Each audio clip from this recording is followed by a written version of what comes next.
Salut à tous, bienvenue dans le podcast Cher Fitness. Ça faisait un petit moment qu'on n'en avait pas fait un. Donc là, ce soir, bon, il devait y avoir Jean Ronche qui n'a pas pu se libérer. C'est vrai qu'on a changé plusieurs fois, enfin, changé plusieurs fois les heures. Donc désolé, il sera là pour la prochaine fois. Mais en attendant, on a Michael Gundil et Arnaud Plaisant. Bonsoir. Bonsoir, salut tout le monde. Donc pour info, Arnaud, on revient de la séance de cuisse tous les deux. Ça, tu m'as tué. On est bien installé dans le canapé, on bouge plus. Ah ouais, non mais là, ça va défoncer. Alors on va commencer directement sans plus tarder. On va parler directement. Tu voulais parler de deux sujets, des bodybuilders très connus, dont un que Arnaud, tu l'as côtoyé, donc on pourra en parler aussi. C'est Sean Roden pour commencer. Les deux, j'imagine qu'il a côtoyé. Oui, Coleman, j'ai été sur scène avec lui aussi. Ah oui, c'est vrai, exact, tu te rappelles la photo. Ah ouais. Tu faisais skinny, alors t'es énorme. Bon, laisse tomber. J'étais juste là, j'étais une plante à côté de lui. Et c'est ça qu'on disait, c'est que la différence, quand on te voit, t'es énorme. Mais quand tu vois des mecs comme ça, tu te dis, mais qu'est-ce qui fait que les mecs sont. Putain, mais ils sont 10 fois plus gros, quoi. C'est une autre planète. C'est ce qui fait la différence entre les amateurs et les pros. Ah ouais, c'est ça. Hein. Ouais. Il y a deux choses déjà. Un pro. Tu le vois sur scène, tu vas te dire « Ah, il est pourri et tout », et tu le vois tout seul en face de toi. Tous les pros, tu te dis « Merde, putain, les mecs, ils sont énormes et tout ». C'est pour ça qu'ils sont passés pros. Hein. Ouais. Mais après... surtout qu'ils ont une densité musculaire qui est énorme, quoi. Ah bah après, il y en a qui sont toujours plus gros que... Mais c'est vrai que Coleman, tu le vois, rien qu'avant de commencer la muscu, il était déjà... T'avais suivi, toi, Arnaud, en plus, la préparation de Dorian, je crois. Ouais, moi j'ai fait une préparation avec Dorian Yates sur 5 mois. Ouais. À l'époque, quand je voulais passer pro, c'était en 2002. Donc j'ai fait une préparation avec lui et effectivement, je pense que par rapport à aujourd'hui, les choses ont beaucoup changé. Moi j'avais bien progressé, mais je pense que j'ai pas eu toutes les infos en fait. Ouais. Sur ça, ouais, il y a certaines choses. Ouais, je pense que. Il y a beaucoup de choses qui ont évolué depuis, surtout sur le côté chimie. D'accord. Donc c'est surtout ça qui a beaucoup évolué. Après, Dorian Yates, lui, c'est la méthode je travaille lourd, donc je suis gros. Ouais. Voilà, lui c'était sa méthode. Bah, tu vois, il travaille lourd, pour toi, il est moins cassé qu'un Coleman. Et justement, c'est ça que tu voulais parler, Michael. Attends. Alors, l'avantage ou l'inconvénient de Cutler, j'allais dire de Yates, c'est qu'il a les muscles qu'on pétait. Bah, le muscle, tu vois, il y a un bras, il n'y a plus rien, il n'y a plus que l'os d'un côté, mais bon, ça fait pas forcément hyper mal. Ouais. Coleman, ses blessures, il s'est pas tellement. Enfin, il s'est arraché quelques trucs, mais pas. Et c'est surtout le dos, le cou, enfin toute la colonne vertébrale, quoi. Ah ouais, ça c'est les hanches. Et donc, c'est différent comme type de blessure, mais enfin, attends que Yates il vieillisse un peu plus, peut-être que. Et puis, Coleman, il a une carrière très longue, parce qu'on l'avait déjà précisé que même s'il était vraiment bien, ils l'ont mis dernier à Olympia un paquet de temps, quoi. Ouais, c'est vrai qu'on a oublié. Et après, si on regarde bien par rapport aux entraînements que pouvait. Coleman était quand même adepte du travail quand même de power. On voit qu'il faisait souvent du soulevé de terre, il faisait souvent du squat. Donc quand même des mouvements que lorsqu'on travaille très lourd, c'est forcément le dos et toute la partie. C'était un peu con aussi dans le sens où faut l'être pour être à ce niveau-là, mais il a continué à s'entraîner sur des blessures qu'il aurait dû s'arrêter pour récupérer et il continue à s'entraîner. Et puis pareil, il le fait maintenant, il se fait opérer, il continue à s'entraîner, les vis pètent. Ouais. Donc pour en arriver à dire qu'il était de retour, enfin tout le monde l'a, je pense que l'a plus ou moins vu, mais il s'est fait de nouveau opérer parce que 2 ans après son remplacement de hanche, des deux côtés, il fallait refaire le truc qui reçoit la hanche. Mais ça, le mec, en fait, à chaque fois, je le vois, il est pressé de refaire une vidéo en montrant qu'il repart à la salle, qu'il refait. Mais ouais. Bah, t'as vu, il est toujours énorme, tu le vois avec tous ses gosses. Ouais. C'est pour dire que déjà, la testo, ça marche pas si bien que ça comme contraceptif, parce que vu le nombre de gosses qu'il a. Ouais, exactement, ouais. C'est vrai. Mais enfin, pas chez tout le monde, hein. Il y en a, ils font une testo, puis ils bandent plus, il n'y a plus de sperme, il n'y a rien. Mais tu vois, Coleman, comme quoi ça doit lui faire du bien, au contraire, ça l'a fertilisé encore plus. C'est clair. Il était efficace. Ah bah lui, il a été efficace parce que ça, c'est les gosses qu'on connaît, mais les autres. Ouais, les déclarés, ceux qui ne sont pas déclarés, on les connaît pas encore. T'as pas vu cette photo où il est avec tous ses gosses, enfin tous, avec les filles, parce qu'il y en a une qui est beaucoup plus grande, je crois. Ouais, j'en ai vu une qui circulait.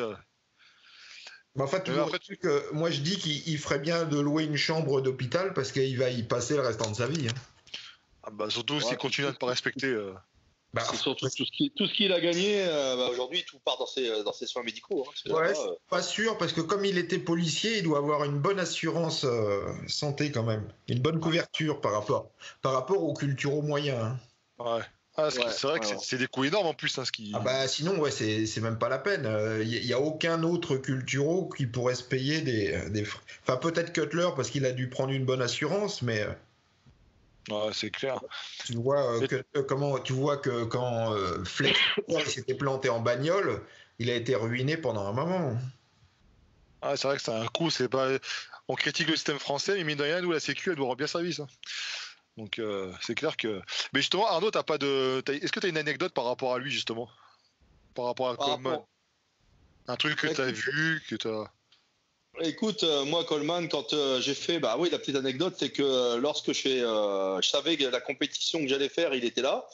Et j'avais dit, en fait, à tous mes potes, je leur ai dit, vous allez voir, avec le bol que j'ai, parce qu'à l'époque, on tirait, en fait, les numéros de passage, parce que maintenant, tu arrives, la liste, elle est faite. Donc, en fait, ils placent un peu les gens comme ils veulent.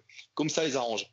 Que là, t'arrivais, t'avais tout sur une table, t'avais le débriefing, et puis chacun son tour, on tirait, on prenait un numéro qui était à l'envers, et puis on avait notre numéro. Comme ça, c'était le hasard. On se retrouvait à côté d'une personne par hasard. Et évidemment, j'avais dit à mes potes, vous allez voir, je vais tirer le numéro juste à côté de lui. Et effectivement, il restait deux. On n'était plus que tous les deux à tirer. Lui, il a tiré en dernier parce que c'était la star, forcément. Moi, je prends le mien. J'étais numéro 6 et lui numéro 7. Donc je me suis retrouvé en fait à côté de lui sur scène. Donc c'était vraiment le truc improbable. Moi je m'en foutais parce que pour moi c'était quelque chose, une expérience, mais que je vivrais qu'une fois dans ma vie, à côté de Monsieur Olympia. Le mec il était énorme, il était là, de toute façon il y avait lui et les autres. Hein. À l'époque, aujourd'hui bon ça se passe plus comme ça, mais à l'époque il y avait lui et les autres. Et je me suis retrouvé juste à côté de lui comme ça quoi. Donc c'était vraiment, j'étais pas un concurrent pour lui parce que je l'aurais jamais été. Donc franchement, c'était une belle expérience de me retrouver à côté et donc voilà. Et c'était un moment de vie que tu n'oublies pas. Ouais, ça va être impressionnant quand même de te mettre à côté de lui. Écoute, j'ai une photo il faudrait que je retrouve. Elle est un peu floue, mais on voit quand même bien. Il est de profil. Je suis en photo à côté de lui. Je te jure, sa cuisse. Faisait la largeur de mon tronc, quoi. Enfin, pas de mon tronc, mais de ma taille, tu vois. Il a des grosses cuisses. Mais il est énorme, moi, c'est un des athlètes qui m'a le plus impressionné. Hein. J'ai essayé son pantalon, j'aurais presque pu passer 2 cuisses dans une de ses cuisses. Ah non, mais. C'est vrai, il est énorme. On s'en rend pas compte comme ça, c'est en photo, machin et tout, mais. Enfin, il avait tout en quadriceps parce qu'il était un peu faible, enfin, même un peu, quand je dis un peu, il était très faible en masse d'ischio. Par contre, ils étaient très, très, très, très secs. Ouais. Ah, c'est impressionnant, hein. Mais bon, malheureusement, il paye effectivement tous les sacrifices qu'il a dû mener pour réussir à arriver à ses fins.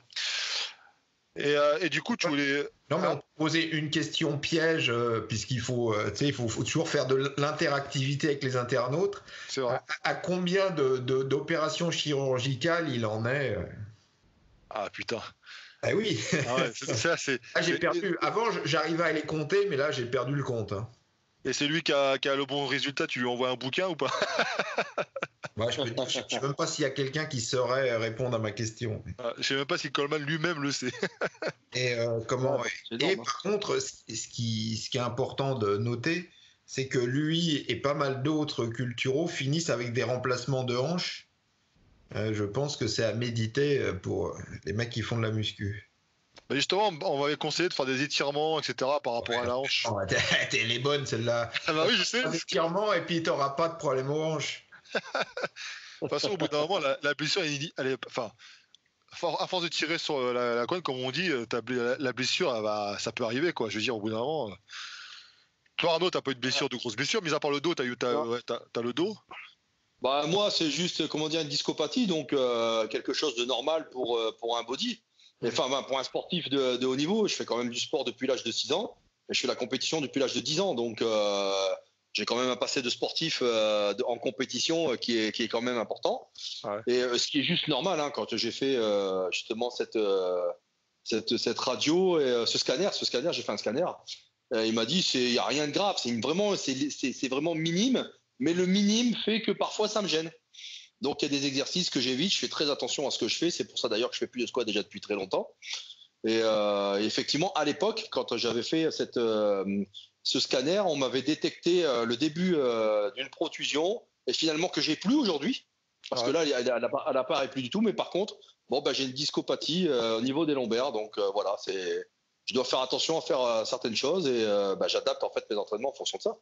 Quoi, Arnaud Plaisant, tu m'expliques que toutes ces grosses cuisses que tu as, c'est pas à cause des squats? Merde. Écoute, moi le squat j'en ai fait pendant longtemps. Après j'ai fait du lourd comme tout le monde, hein, puisque j'ai commencé mes préparations en faisant du travail lourd parce que à l'époque c'était le lourd en prise de poids et les séries longues pour la sèche, hein, comme certains font encore aujourd'hui, hein, ils pensent encore que c'est le meilleur. Ouais. Et effectivement j'ai pris des cannes aussi grâce au squat, mais j'ai fait essentiellement beaucoup de presse et beaucoup de legs. Et puis après il y a quand même un facteur génétique aussi qui est là, donc il y a plein de paramètres en fait qui entrent en jeu dans le développement musculaire. Tu vois, quand on vous écoute, vous vous dites voilà, pour pas vous blesser, machin, y a les mouvements ceci, cela, il faut pas forcément éviter, mais bon, c'est pas non plus le plus adéquat. Mais est-ce que les jeunes ils me disent, mais est-ce que justement, nous aussi, on devrait pas passer par cette phase de lourd, comme vous avez fait, même si on sait que c'est pas top pour la santé par la suite, pour ensuite après finir par des exos, on va dire, style en machine, des séries plus longues, etc. Tu vois, faut-il passer obligatoirement par la phase de squat lourd pour avoir des cuisses, quoi?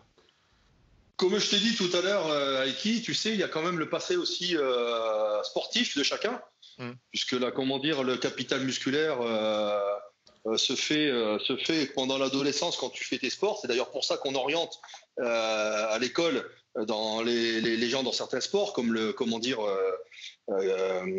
tu fais de l'athlétisme pour le cardiovasculaire, ils te font faire plein de sports qui sont liés justement au développement musculaire. Ouais. Et je pense que c'est lié à ça. Je pense que c'est avec l'expérience et le nombre de personnes que j'ai pu entraîner, souvent quand on sait ce qu'ils ont fait comme sport au départ, l'évolution elle se fait en fonction de ça. Donc ton muscle en fait il réagit aussi en fonction. Quand tu as fait un sport d'endurance, beaucoup de sport d'endurance, c'est vrai que le lourd réagit mieux chez les gens qui ont fait du sport d'endurance. Que par contre, les gens qui n'ont pas fait de sport d'endurance réagissent moins bien. Enfin, c'est le constat que je fais aujourd'hui. Alors maintenant, scientifiquement, il faut le démontrer. Ouais. Mais toi, Michael, tu faisais du squat avant ou pas? Oui, mais pourquoi on faisait du squat? C'est parce qu'on était loin, très très loin d'avoir les salles qu'on a aujourd'hui, le matériel qu'on a aujourd'hui, etc. Les mecs remettent jamais dans le contexte. Ouais, aussi, c'est vrai. Non, le mec qui a accès à peu près à du matériel, il n'a plus besoin de passer par le squat. Ah, mais t'as encore cette image de si tu fais pas de squat, c'est nul, quoi. Ouais, non, mais si tu vois, parce que tu fais pas du squat, que tu peux pas faire du super lourd. Je sais pas si t'as vu, il y avait la vidéo de Big Ramy qui faisait les cuisses, tu l'as pas vu? Non. Bah, tu devrais. Bah voilà. Il faisait pas de squat, hein. Alors tu te dis, tiens, il aura jamais de cuisses, ce mec-là. Ouais, avec Big Ramy, c'est pareil, énorme. Surtout des cuisses. Ouais, c'est vrai, il y a des cuisses énormes, c'est clair. Ouais, comme quoi, hein. Mais bon. Et du coup, tu voulais rebondir sur Sean Roden, tu me disais aussi. Là, je viens de le voir, Sean Roden, ils viennent de lui priver. Alors, il avait plus le droit de faire Olympia, mais il avait le droit de faire des compètes, et c'est pour ça qu'il avait été prévu à l'Arnold Classic 2020. D'accord. Après, ils nous ont dit que non, il faisait pas l'Arnold Classic, et là, je viens de voir qu'il vient de perdre sa carte IFBB. Non, suite à son affaire, là? Ouais. Mais il n'a pas été condamné encore, je comprends pas. Non, mais il a plus le droit de faire de compétition IFBB. Putain, mais c'est un truc de fou, ça, quand même. C'est un truc de fou. Ouais. C'est quand même un peu dégueulasse, je trouve. Bah ouais, pareil. Parce que, franchement, je sais pas, c'est les athlètes qui font quand même les fédérations. et non justement les dirigeants. Donc, si c'est tout le remerciement que tu peux avoir, faut si t'en espères plus, chacun ouvre le parapluie pour se protéger et ta gueule. Exactement. Ouais, exactement. C'est triste quand même de voir ça. C'est que finalement, on s'aperçoit, et ça le vérifie encore plus avec cette affaire, que c'est toute une question de business quand même aujourd'hui. L'éthique, on n'en a plus rien à foutre. Et tu fais la compète pour toi et tu fais pas pour les autres. Et tu sais que à un moment donné, tu es en haut et lorsque tu commences à descendre, lorsque tu as des problèmes, tout de suite, on t'évince tout de suite du circuit. Et on s'en fout complètement de ce qui t'arrive, quoi. Ah ouais. Et il n'a pas encore réagi, Sean Roden, par rapport à ça? Je sais pas, je viens de le voir là. Qu'est-ce que tu veux qu'il dise? De toute manière, il va pas se mettre à pleurer. Hein. Ouais. Ah, mais quand même, quoi, c'est dingue. Le mec, il est c'est triste. Et surtout, s'il est démontré que le mec, il a rien à voir, et ils font quoi? Sans déconner, quoi. Ouais, après, de toute manière, sa carrière, déjà, il était un peu âgé.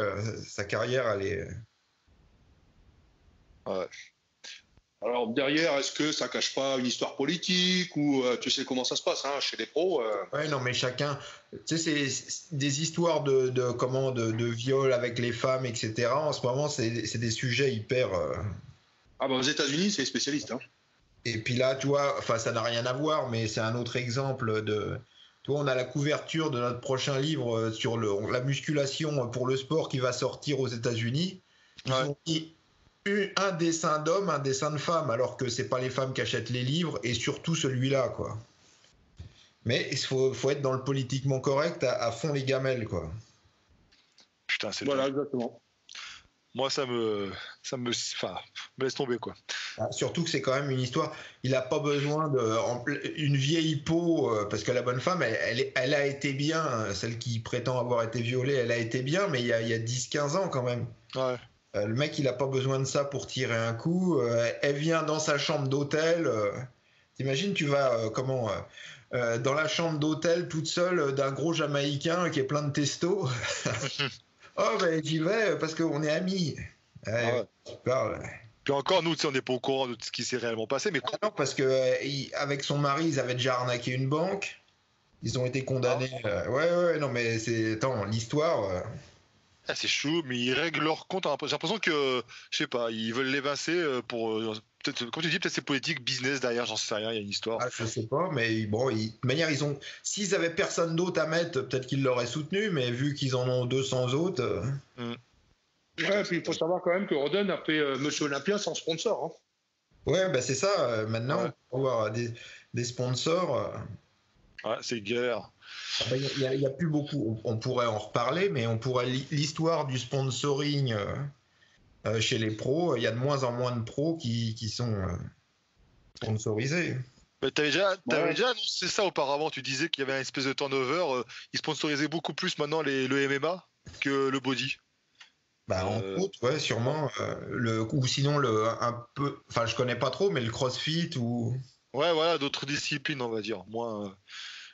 Disons qu'ils sponsorisent les sports où c'est plus accessible. Parce que un sponsor, il fait quoi? Il vend des produits. Et les produits, il faut qu'ils soient achetés. Ils vont être achetés par qui? Par des bodys. La plupart des bodys, les 3/4 sont fauchés, ils sont pas ronds. C'est comment ça se passe. Donc, ils dépensent pas. Et on est vraiment limité. Il y en a de moins en moins parce que ça devient de moins en moins accessible. Quand tu vois un professionnel en vrai, tu te dis, mais jamais de la vie, je pourrais atteindre ce niveau. Donc, ça reste que dans l'imaginaire, dans le rêve des gens. Mais on sait que c'est pas accessible, qu'un men's physique, qu'une bikini, que même un men's classique, aujourd'hui, quand tu les regardes, ça te donne encore envie, et puis tu sais que c'est accessible. Ouais. Que les pros, les bodybuilders, aujourd'hui, ça reste, on va dire, c'est devenu un peu, que pour les passionnés comme nous, les anciens qui aimons le travail, on sait le travail qu'il faut faire pour arriver là, même s'il y a la chimie, mais on sait quand même qu'il faut travailler. Et voilà, nous, on admire ce côté-là, mais d'un autre côté, pour tout ce qui est économie, ça apporte rien. Les gens, ils ont peur, puis en plus, surtout aux États-Unis, ils sont dans l'ère du bio aujourd'hui, du vegan, culturiste vegan, ça le fait pas trop, quoi. Ouais. C'est clair. Kairin a testé ça après, oui. Hein. Je sais pas ce que ça en est, j'ai pas suivi le truc. Hein. Il avait annoncé qu'il voulait passer vegan. Et ça fait une vidéo buzz, et puis après tu fais la vidéo, c'est je me remets à manger. Vidéo buzz. Exactement. Voilà, tout est commercial. Hein. De toute façon, on est dans l'ère du fake aujourd'hui. Hein. Ouais. C'est-à-dire qu'on te montre du fond, on fait rêver les gens parce qu'il y a de l'argent à prendre. Mais le problème, c'est que, comme je dis toujours, l'économie, tu sais, c'est un entonnoir. Hein. Aujourd'hui, on est en train d'arriver au bout, donc il y a de moins en moins de couloirs économiques à prendre. Donc le peu qui reste, tout le monde s'engouffre dedans, comme le vegan. Là, actuellement, on est à fond vegan partout. On voit du vegan partout parce que on l'a pas exploité encore, donc on va l'exploiter. Le seul problème, c'est que les vrais véganes sont aujourd'hui plus à leur place parce qu'on se sert de leur éthique, parce que le véganisme, c'est quand même une éthique. Hein, c'est pas des gens qui mangent sainement pour dire voilà, c'est pas bon pour la santé. C'est parce qu'ils sont contre l'abattage des animaux. C'est plus ça en fait. Et aujourd'hui, on se sert de ça. Ils sont en train de prendre leur truc à eux, de se tirer la couverture pour seulement économiquement ramasser d'argent. Et dans 2-3 ans, on va passer à autre chose. Comme ça a été le cas avec les végétariens, avec les régimes paléo, avec tous ces trucs-là, on n'entend plus parler déjà. C'est vrai que c'est intéressant ce que tu dis parce que j'en avais même parlé aussi dans la vidéo. Et c'est vrai que les gens ils présentent le véganisme comme étant quelque chose de pour la santé, alors qu'en fait, les véganes eux-mêmes, ils mettent l'animal avant leur propre santé. Tu vois, donc ça n'a rien à voir. C'est clairement pas du tout le. Et puis on en a déjà parlé avec Gundy. Bon, ça avait fait des vagues. Un jour, je ferai l'histoire de la nutrition au travers des âges et tu t'apercevras que c'est pas la première fois que ça arrive. Hein. Ouais, tu m'avais déjà dit, ouais. Bah, ça, on en a déjà parlé sur le podcast. On nous resserre des plats qui ont été. C'est comme la mode. C'est comme la mode, hein, finalement. C'est des choses qui reviennent et qu'on amène sur un plateau, mais différemment. C'est ça. En disant, tiens, on a fait plus d'études, maintenant on sait que ça. On sait très bien que les études, elles sont faites par qui ? Elles sont faites par les grosses industries pharmaceutiques qui, eux, orientent leurs études en fonction de leur business. Hein. Enfin, oui. La santé des gens, réellement, la santé des gens, on s'en tape. Hein. Pas forcément pour le cas, c'est pas forcément des laboratoires pharmaceutiques. Ouais, c'est juste les vendeurs de compléments qui sont hyper puissants et beaucoup plus que les vendeurs de viande ou de lait. Ouais. Exactement. Je pensais que le lait c'était plus puissant que tout et en fait finalement. Ah non, attends, c'est rien du tout le lait.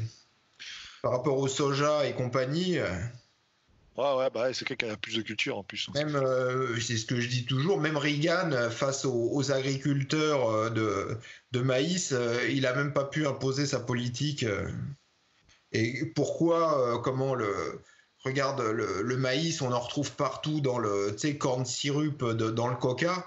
C'est parce que c'est tellement subventionné qu'il croule sous le maïs pas cher. Et c'est pour ça que tu en retrouves le sucre du coca, c'est de ça, quoi. C'est tellement pas cher qu'ils en subventionnent tellement, faut l'écouler. C'est des business qui sont gigantesques.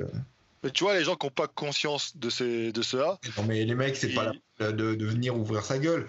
Tu regarde qu'est-ce que Trump il a fait avec la Chine. Il essaie de refourguer les trucs agricoles. Ouais. C'est des business gigantesques. Ouais, mais quand tu expliques ça à des gens qui sont dans le véganisme ou je sais pas trop quoi, ils ignorent ça, ils sont pas au courant de ça et puis ils pensent que non, c'est une prise de conscience. Oui, pour ceux qui sont... prise de conscience, les mecs ils se marrent bien. Ouais. Ah, mais pour ceux qui sont les clients entre guillemets, oui, mais ceux qui vous produisent des trucs, non, c'est clairement purement marketing, pas business, tout ce que tu veux. C'est lié au marché actuel et tu l'avais très bien expliqué dans le podcast. Hein, donc, il y a des tendances, il y a des grandes tendances de prise de conscience écologie. Hein. Enfin, pareil, pour moi c'est une grosse connerie, mais et après les mecs ils soufflent sur les braises, hein, suffit de souffler au bon endroit et puis.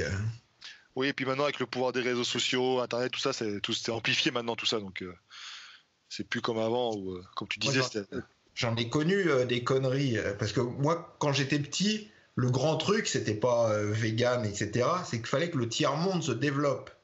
Ouais. On avait même un bouquin d'économie sur le tiers-monde, le communisme, etc. Il fallait absolument que le tiers-monde, maintenant que c'est fait, les mêmes, ils pleurent. Hey, ils nous piquent nos emplois, les Chinois. Ouais. Oui, mais ils nous piquent nos emplois, ils nous piquent notre fric. Tout le business, il se passe en Asie maintenant.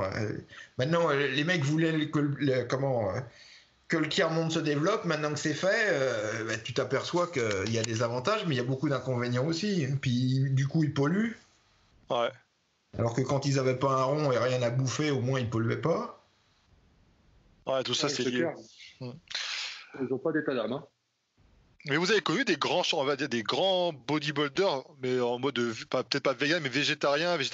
le seul qui est très connu, c'est Bill Pearl. Mais qui mangeait, je crois, du lait. Après, il faut regarder les détails. Du lait et puis des œufs. Ouais, donc c'est particulier en fait. Il n'y en a pas beaucoup, il n'y en a pas des millions. Bah, t'as pas vu le mec qu'ils appellent, je sais plus quoi, de Tchernobyl, là, Non. qui mange 3-4 kilos de viande par jour. Attends, t'es au courant de rien, toi? Bah, je suis au courant de ce qui m'intéresse surtout. Mais comment il s'appelle ce mec Attends, j'ai mis des vidéos aujourd'hui de lui. Tu les as mis sur quoi? Bah, je sais pas, le mec, le je sais pas quoi de Tchernobyl, ça te dit rien? Ah non, ça parle pas. Attends. Mais attends, Attends, je vérifie, hein, en même temps je cherche. Bah si. Mangeur de viande Tchernobyl, je sais pas, j'arrive pas à trouver. Le mec qui mange au moins 3-4 kilos de viande par jour. Et ça lui apporte quoi? Bah, du muscle, tu vois, Ilham Golem de Tchernobyl. Alors, c'est pas son nom, il s'appelle Ilya. Non, Ilya. Ilya Golem. Son nom complet.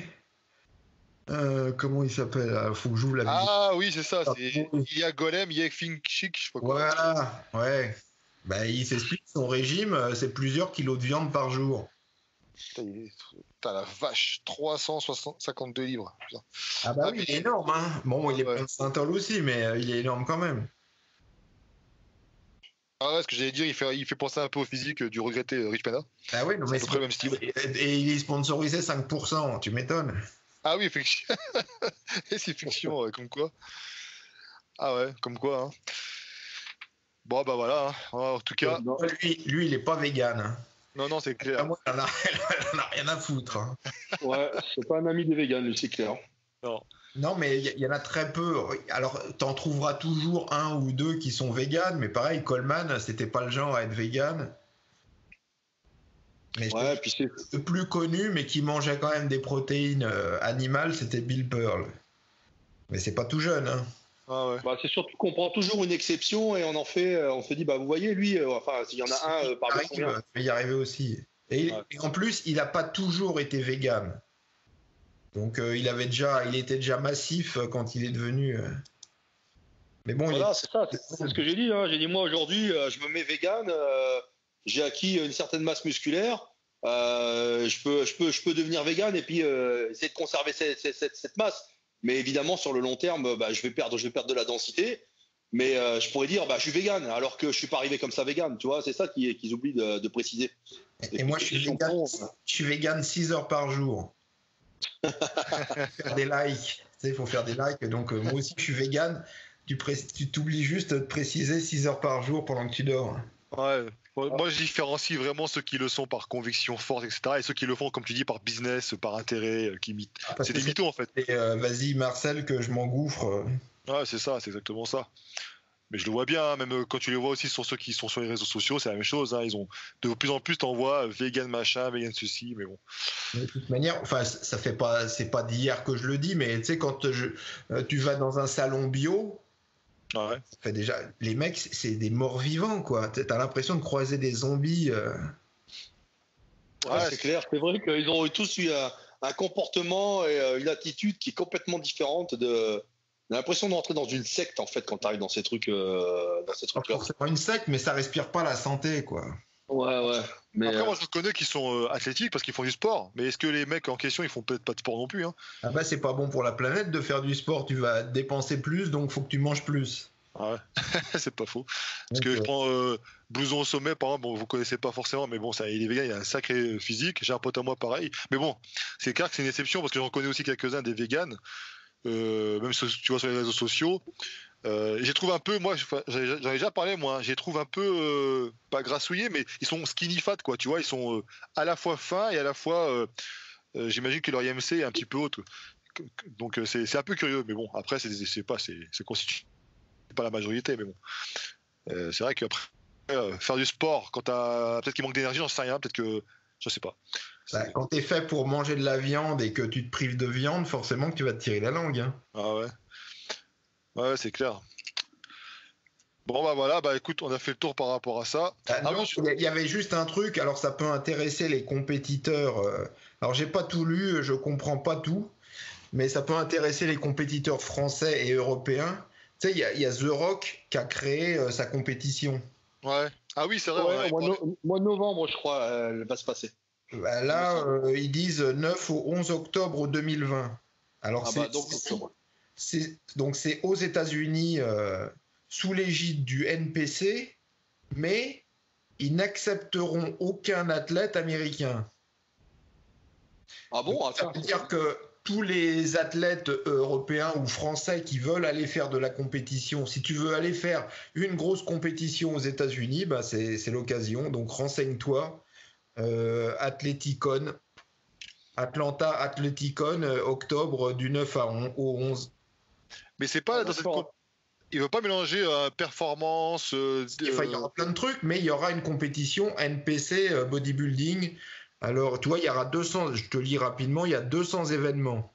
D'accord. Donc, amateur, avec, tu peux devenir pro, visiblement, puisqu'ils disent que c'est un qualifier. Et donc, il y aura plein de trucs. Il y aura, alors, ils attendent plus de 40 nations, men bodybuilding, classique, men physique, women physique, fitness, figure, bikini, wellness. Ah ouais. Ils se battront tous, voilà, donc tu auras une médaille et tu te qualifies pour IFBB Pro. Donc IFBB Pro avec NPC, donc qui te donne le droit de faire Olympia. Il a voulu racheter Olympia, hein, et ils ont pas voulu. Sûrement, mais ils vont pas le lâcher, hein. Donc ils ont voulu, il a voulu racheter Olympia et donc ils n'ont pas voulu, donc il a créé sa compète. Et cette compétition-là, il va y avoir plus d'argent à gagner qu'à Olympia. Enfin, ça, je sais pas, parce que là, moi, ce que je vois, là, pour l'instant, c'est amateur. Ouais, mais chez les pros, je sais qu'il y a plus d'argent à gagner qu'Olympia. Ah, c'est ce qu'ils avaient dit, mais je me demande si ça, c'est pas. Ça a pas. Parce que déjà. Il y avait un moment au moins, tu n'avais pas le droit de faire une compétition où tu gagnais plus qu'Olympia. C'est pour ça qu'à l'Arnold Classic, il y avait une somme d'argent plus un Hummer à gagner.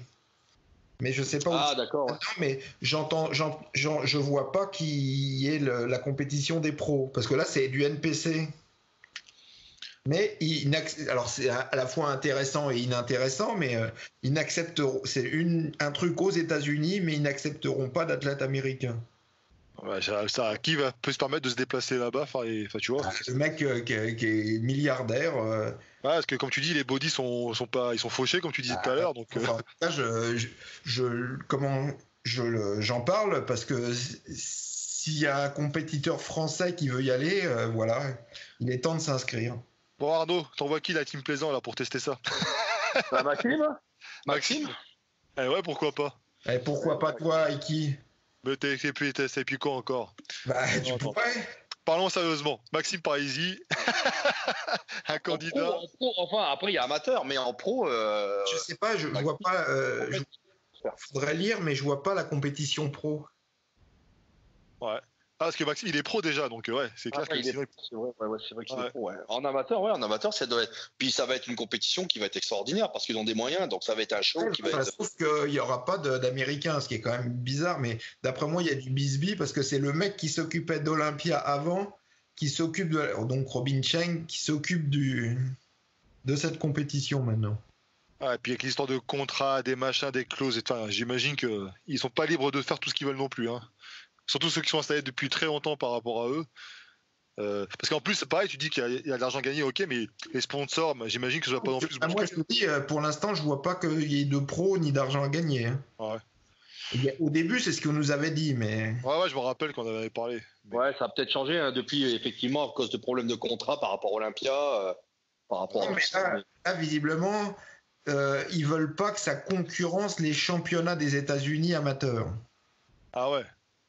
T'as vu un petit peu comment c'est le petit côté un petit peu protectionniste qu'ils ont là. C'est pas un côté protectionniste, c'est un gros business. Ils vont pas lâcher le.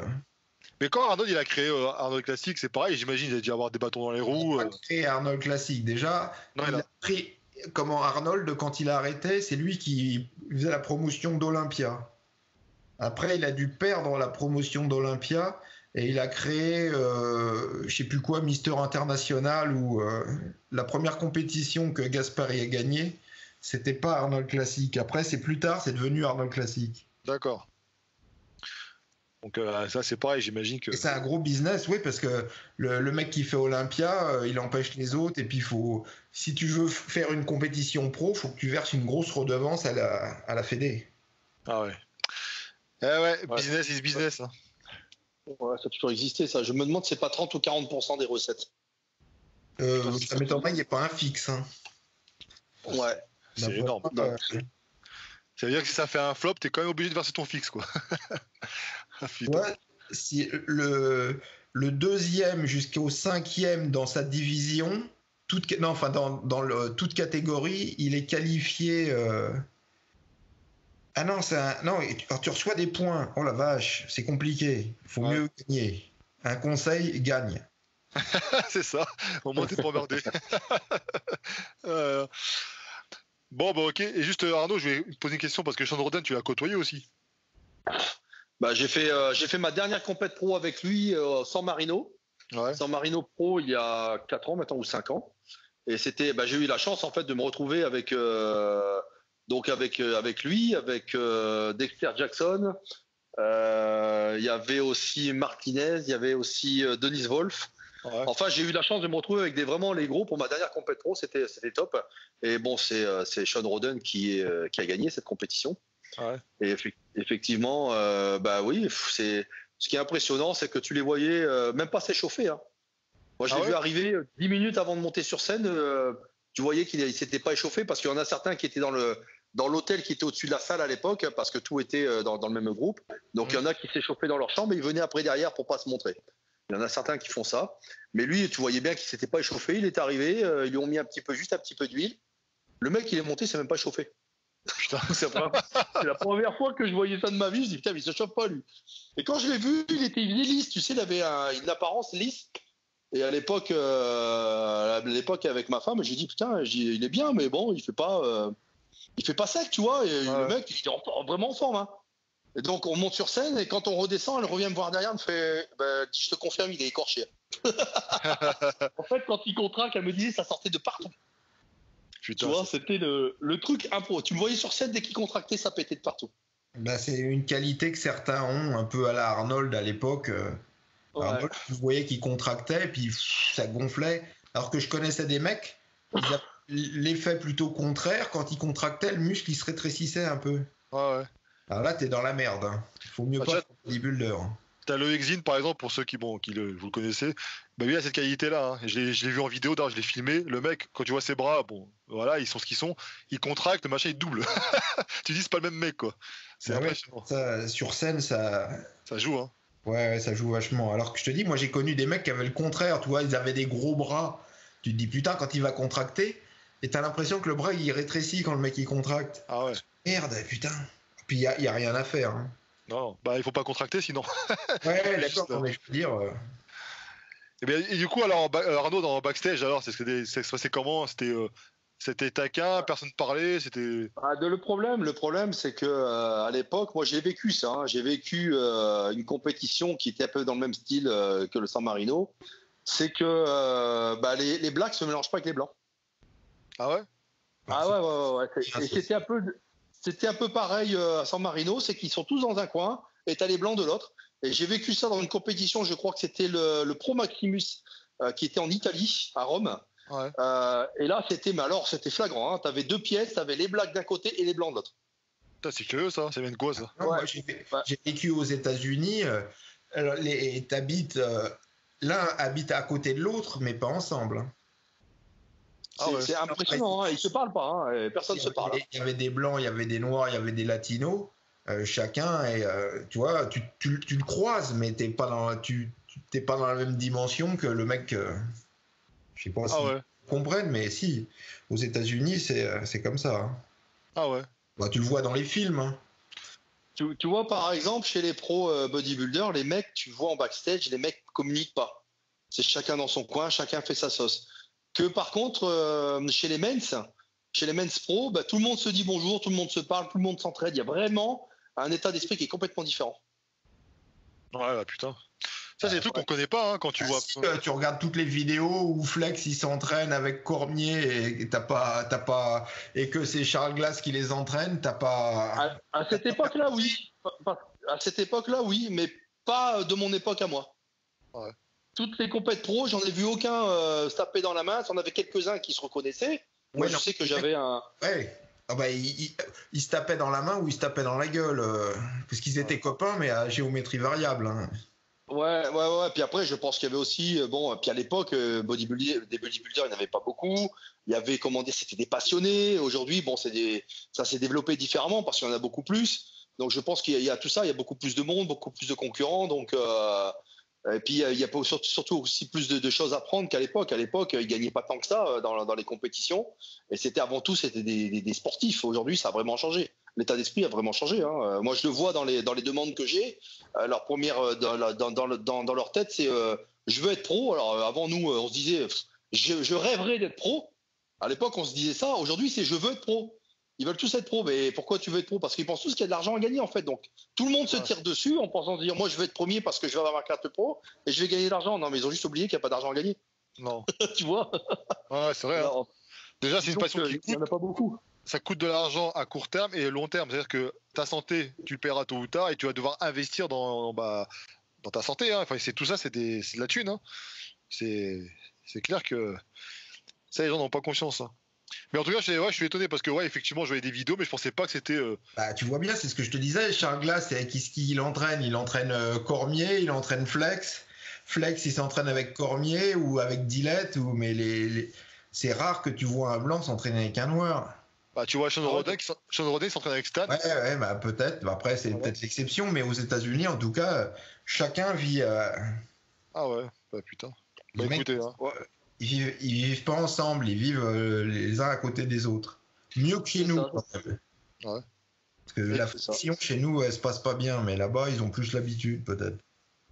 Ouais, tu veux dire ils restent dans leur coin et puis chacun est content. Non, pas dans son coin. Moi, là où j'habitais, il y avait des noirs et tout, mais on se croisait, mais on se parlait pas, on se côtoyait pas. Les noirs vivaient avec les noirs, les blancs avec les blancs, quoi. Ah ouais. Bah, moi, j'ai pas connu ça, moi. Enfin bon, dans ma vie, perso, je parle. Hein. J'ai jamais connu ce côté. On était tous dans la même galère, donc tout le monde était mélangé, et puis voilà, quoi. Mais je veux dire, regarde, dans les films américains où il y a des gangs, etc., tu verras pas, les gangs, ils se mélangent pas. Ouais. Prison, à chaque fois, c'est... Ah ouais, c'est vrai ce que tu dis. Mais je pensais pas que dans le body, ça se retrouvait pareil, tu vois. Bah, ça se retrouve partout. Mais ça n'empêche pas qu'il y ait des tensions aussi entre eux, hein, parce que tu regardes par exemple avec Green. Ouais, voilà. Du fric, ils se piquent leurs bonnes femmes. Ouais. C'est vrai que ça, on pourrait en parler de ça aussi. Ah bah, c'est clair, les histoires de cul en le body. C'est il y en a des sujets là-dessus. Ouais. Nous, ça nous est arrivé au FIBO. Le premier jour, on voit. Alors, je sais pas si c'est le premier jour ou le deuxième jour, mais on voit Cormier avec une nana. Et le deuxième jour, on voit. Martinez avec la même nana, et le jour même, on apprend, ils se sont battus dans la cafétéria. Ah ouais, d'accord. Du FIBO. Et puis les deux ont dit, c'est à propos d'une vieille histoire de nana. Ouais, tu parles, l'histoire, elle avait 5 minutes. Parce que quelqu'un des deux avait sûrement intérêt à ce que la femme qu'ils avaient laissée au pays, c'est courant de leur comportement. Ouais. Putain. Ah, c'est clair. Bah, un petit, enfin, j'ai pas prévu, mais justement, on peut en parler. Est-ce que c'est vrai que nous on en rigole parce qu'on entend parler des histoires de ça. Est-ce que c'est lié justement au fait que les mecs se préparent avec tout ce qui s'ensuit et qu'ils sont complètement détraqués au niveau du cul et que voilà, ça crée après des histoires, ou tu penses à rien à voir? Parce que c'est vrai que c'est particulier. Hein. Moi, j'entends même en France, hein, t'entends des histoires comme ça de gens qui vont avec un tel. Non, peut-être que ça accentue quand même parce que t'es plus sensible. Ouais. Et puis comment dire, la libido est plus forte, mais quelque part, ça reste dans la nature de l'être humain. Ça a toujours existé. Hein. Et puis t'as des nanas qui tournent autour de. Il y avait une nana qui était très connue, qui était connue pour cette fête où les Monsieur Olympia. Ah ouais. Bah oui. C'est pour ça que quand j'entends l'histoire de Sean Roden, ça me fait marrer, quoi. Ouais. Il a pas besoin de la vieille peau pour tirer un coup. Ah ouais, c'est clair. Eh ben, Bon, bah écoutez, sur les mots de parole, on va passer aux questions que j'avais préparées. En fait, Gundil, c'est par rapport à la vidéo qu'on avait faite, certaines personnes m'ont posé la question, m'ont dit, mais je comprends plus rien parce que là, il dit, tu te reposes et puis tu reprends seulement quand tu peux reprendre ta série. Il dit, donc en fait, la question qui a été posée, c'est que ceux qui mettent des temps de repos stricts, est-ce que ça a un intérêt selon toi ou est-ce que c'est bidon Ah non, mais tu peux me répondre. Tu vois bien que si je t'avais dit que tu repartais au bout d'une minute, t'aurais eu un peu de mal quand même. Ouais, parce que c'était particulier, c'est vrai, mais parce que j'aurais tendance à dire que si tu respectes ton temps de repos tout le temps, tu as tendance peut-être à diminuer peut-être tes charges, ou faire moins de reps par la suite parce que tu peux pas être au top. Moi, tous ceux que je vois tourner très vite, en général, s'ils forcent un peu, c'est qu'ils sont pleins de stéroïdes du genre Cutler. Cutler, il était connu pour tourner beaucoup très vite, quoi. Ouais. T'as fait, Arnaud, des entraînements avec eux, avec ces mecs-là? T'as partagé des... Non, jamais. Non, jamais. J'ai jamais partagé. Bah non, parce qu'il faut aller aux US. Et c'est compliqué, tu sais. Quand t'es un petit pro, que t'es pas connu, pour eux, t'es juste là en tant que figurant. Hein. Ouais. Donc c'est un noyau, tu sais. Ils se côtoient entre eux parce qu'ils sont concurrents entre eux, donc ils savent qu'ils se retrouvent dans les compètes. Mais sinon, non, du tout. Je me suis jamais entraîné. Et avec Yates, ça se passait comment? Bah avec Yates, c'était très froid. Lui, je me suis pas entraîné avec. C'est-à-dire que je suis allé le voir là-bas à l'époque. À l'époque, j'étais allé avec un ami qui travaillait au VDR Gym à Paris, Pascal Marche, c'était lui qui faisait son traducteur quand il venait en France. Donc lui, il avait le contact avec. Donc il m'a emmené là-bas à Birmingham. À l'époque, j'habitais dans le Nord. Et on est allé le rencontrer là-bas au Tumble Gym. Et bon, le mec très froid, hein, très anglais. Tu vois, le mec, il sourit pas. Très particulier. Et donc, il m'a fait les plans d'entraînement et puis tout ce qui va avec. Mais j'ai pas fait d'entraînement avec lui, donc tu vois, parce que c'est il y a longtemps de ça, c'était en 2002, donc aujourd'hui je sais pas comment il procède, mais bon voilà, moi j'étais, je pense, juste un mec qui voulait passer pro, je le payais, point barre quoi, il y avait pas de. Il y avait pas d'échange quoi, plus que ça. Non, franchement non, c'est ça. J'ai appris parce que j'ai aussi fait une préparation avec LQ Gurley, donc qui est américain, Monsieur America, 80, je sais plus quelle année. Ah oui, c'était 80, ouais, avant 90, parce que moi je l'avais vu, il était de Philadelphie.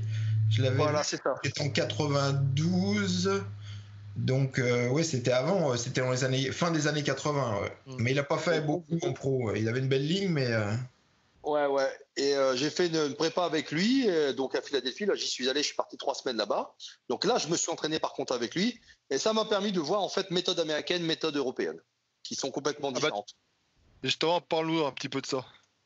La différence, c'est que déjà à l'époque, aux États-Unis, il parlait déjà des cheat meals, il parlait déjà des séries longues. Avec lui, je faisais beaucoup de séries longues, beaucoup de posing à la fin. Je posais une demi-heure à la fin de chaque séance. Ah ouais, c'est clair. Là, dans la bouffe, il me mettait, moi je me souviens, il me mettait du beurre en fait dans mon riz. J'avais je sais plus combien de grammes de beurre à mettre dans le riz, donc j'étais très étonné moi. Nous, à l'époque, même pas une goutte d'huile, tu vois, on mettait rien en Grèce. On était complètement strict, on mettait rien du tout. Et là, j'ai découvert en fait une autre diète qui est celle d'aujourd'hui en fait. Finalement, déjà à l'époque, ils faisaient ce que nous on fait aujourd'hui. D'accord. Et puis la méthode européenne, hyper stricte, les trainings que du lourd, vraiment à l'ancienne. Ouais, la différence, elle est énorme. Est-ce que ça peut expliquer justement peut-être du coup la différence de physique qu'on observe entre nos amis américains et européens? Quoique après les Européens, t'as les mecs de l'Europe de l'Est, ils sont pas mal aussi. Hein. Parce que maintenant ils s'entraînent un peu, on va dire un peu à la méthode américaine, parce que c'est vrai que on voit les physiques américains sont plus ronds, ils ont plus de rondeur, et les physiques, des pays de l'Est, les mecs ils font dur, ils font brut, ils font plus carré, tu sais. Ah ouais. C'est flagrant, hein. On le voit déjà dans la qualité musculaire, dans plein de choses. Après, je pense aussi que y a le reste aussi qui est différent aussi. Ouais. Donc sur les préparations, et effectivement, c'est différent. C'est vraiment différent. Les méthodes n'étaient pas les mêmes, mais ce qu'on utilise nous aujourd'hui, c'est ce que moi j'ai fait en 2002. Ouais, parce que j'ai parlé de séries longues, on en parlait tout à l'heure dans le live, et c'est vrai que les gens sont étonnés de me voir faire des répétitions au gogo, mais j'en connais plein qui font maintenant, même des pros qui font du long quoi. C'est les jeunes, ceux qui suivent ou quoi, ils pensent que il n'y a que le lourd qui marche et que les 8-12 reps qui marchent. Alors, le problème, c'est que... Vas-y, je vois. Non, vas-y. Enfin, juste quand tu débutes, si tu as un mois d'entraînement, ça sert à rien d'essayer de t'entraîner comme un pro. Hein. Ouais. Ouais, il y a ça. Puis le problème, c'est qu'ils regardent les vidéos, ils voient, putain, le mec, il travaille lourd. Non, mais attends, le mec, il fait 160 kilos, il fait des séries de 30 ou des séries de 20 avec des 80 kilos, des haltères de 80 kilos. Donc, ouais, il travaille lourd. Non, mais pour lui, c'est pas lourd. Ouais. Ouais, le problème, c'est ça, c'est qu'il voit porter des poids lourds. Non, mais enfin, lui, le gars qui voit ça, il fait 70 ou 80 kilos. Donc, c'est sûr qu'il ne peut pas mettre les mêmes charges. Et pour lui, ça lui paraît lourd. Alors que pour cette personne, bah, pareil, quand nous, on faisait des séries de 25 et moi, je mettais des 36 ou des 40 kilos, on me dit, ah, tu travailles lourd. Bah, je fais 25 répétitions. Si tu veux que je travaille lourd, je vais mettre des 60 ou des 70. Ah ouais, c'est ce que je disais, pareil. Hein. Tu vois ? Tout est relatif. Ben voilà, bien sûr. Pareil avec Michael, quand j'ai fait son des petites séries, hein, c'était voilà, tu Pas lourd, hein. comptes pas quoi. Et tu vois, non, c'est pas lourd, mais par contre, ça, comme quoi, il faut arrêter de se faire influencer. Enfin, ceux qui vous font des vidéos, enfin moi, c'est mon avis. Hein. C'est bien, hein, c'est intéressant, mais quand tu fais du soulevé de terre, tu augmentes tes charges, t'es content, tu fais des records. Bah, mais si tu fais du body, au bout d'un moment, enfin, je sais pas, je pense que c'est peut-être pas forcément la meilleure manière de faire, de procéder, si tu veux vraiment construire. Faut aller quand même rechercher de la force, hein, parce que le mec il soulève 40 kilos au soulevé de terre, c'est pas comme ça que tu vas faire de la viande, hein, donc Ouais, c'est sûr. Force aussi. Mais si le mec il fait du 200, il fait je sais pas, il fait du 6 reps ou 200 kilos, pour moi, je pense il a peut-être moins de chances de développer du muscle que celui qui fait du je sais pas, du 15 reps à 140, tu vois. L'un n'empêche pas l'autre, hein. Non, c'est sûr. Mais bon, c'est vrai que c'est à la mode maintenant. Tu sais, quand t'as les mecs, souvent ils réagissent quand ils nous voient nous faire les vidéos, même avec celles qu'on a fait ensemble. Hein. Mais je comprends plus rien. Vous travaillez en série longue. Je crois que le long c'était pour sécher. Alors que je crois que le long ça fait perdre de la force. Bah non, moi je confirme que en travaillant comme ça, je travaille aussi c'est pas des charges légères. Et la force, j'en gagne hein, en plus. Donc, donc comme quoi. Mais je te dis, c'est vraiment les gens sont influencés en fait par des croyances, des machins. Donc. Ouais, non, mais parce qu'ils pensent qu'aller regarder à droite à gauche ce que chacun fait et en faisant le gloubi-boulga, ils vont arriver à une synthèse et ils vont tout comprendre. Bah non, tu comprends encore moins que. Ouais. Donc voilà.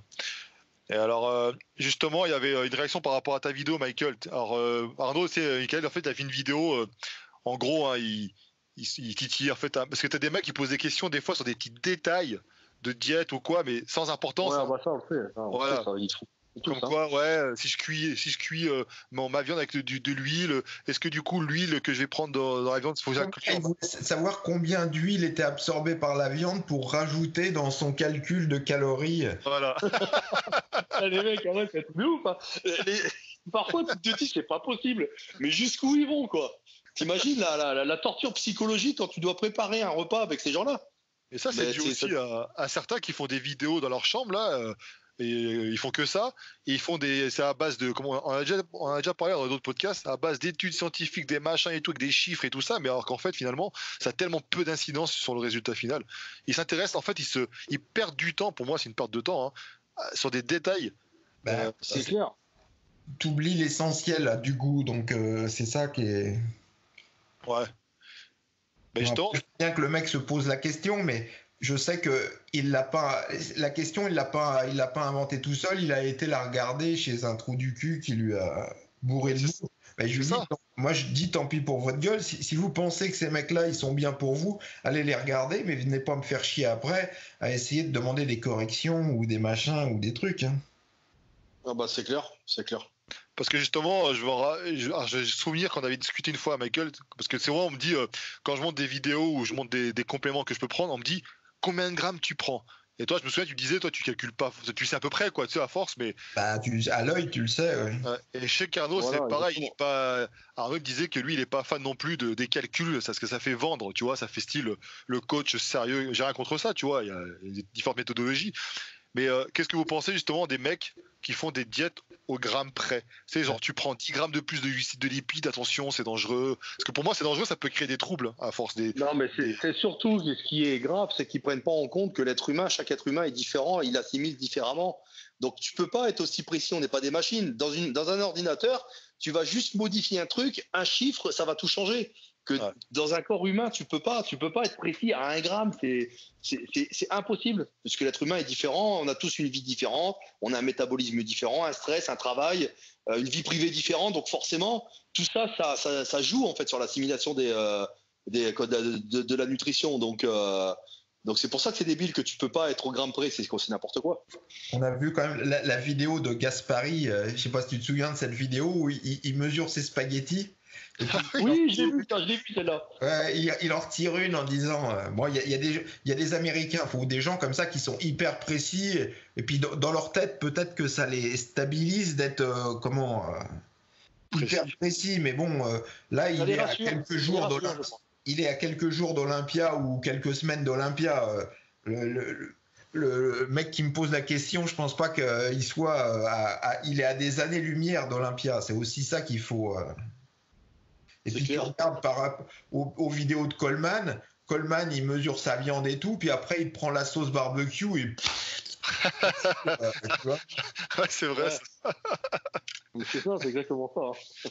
Attends, il y a même un mec qui m'a posé la question, il me dit mais du coup, est-ce qu'il faut que je calcule les BCA, machin? Mais je fais, mais tu poses des questions. Enfin, et comme tu dis tout à l'heure, c'est que le problème, c'est qu'il y a des modes, enfin, des gens qui font des vidéos qui.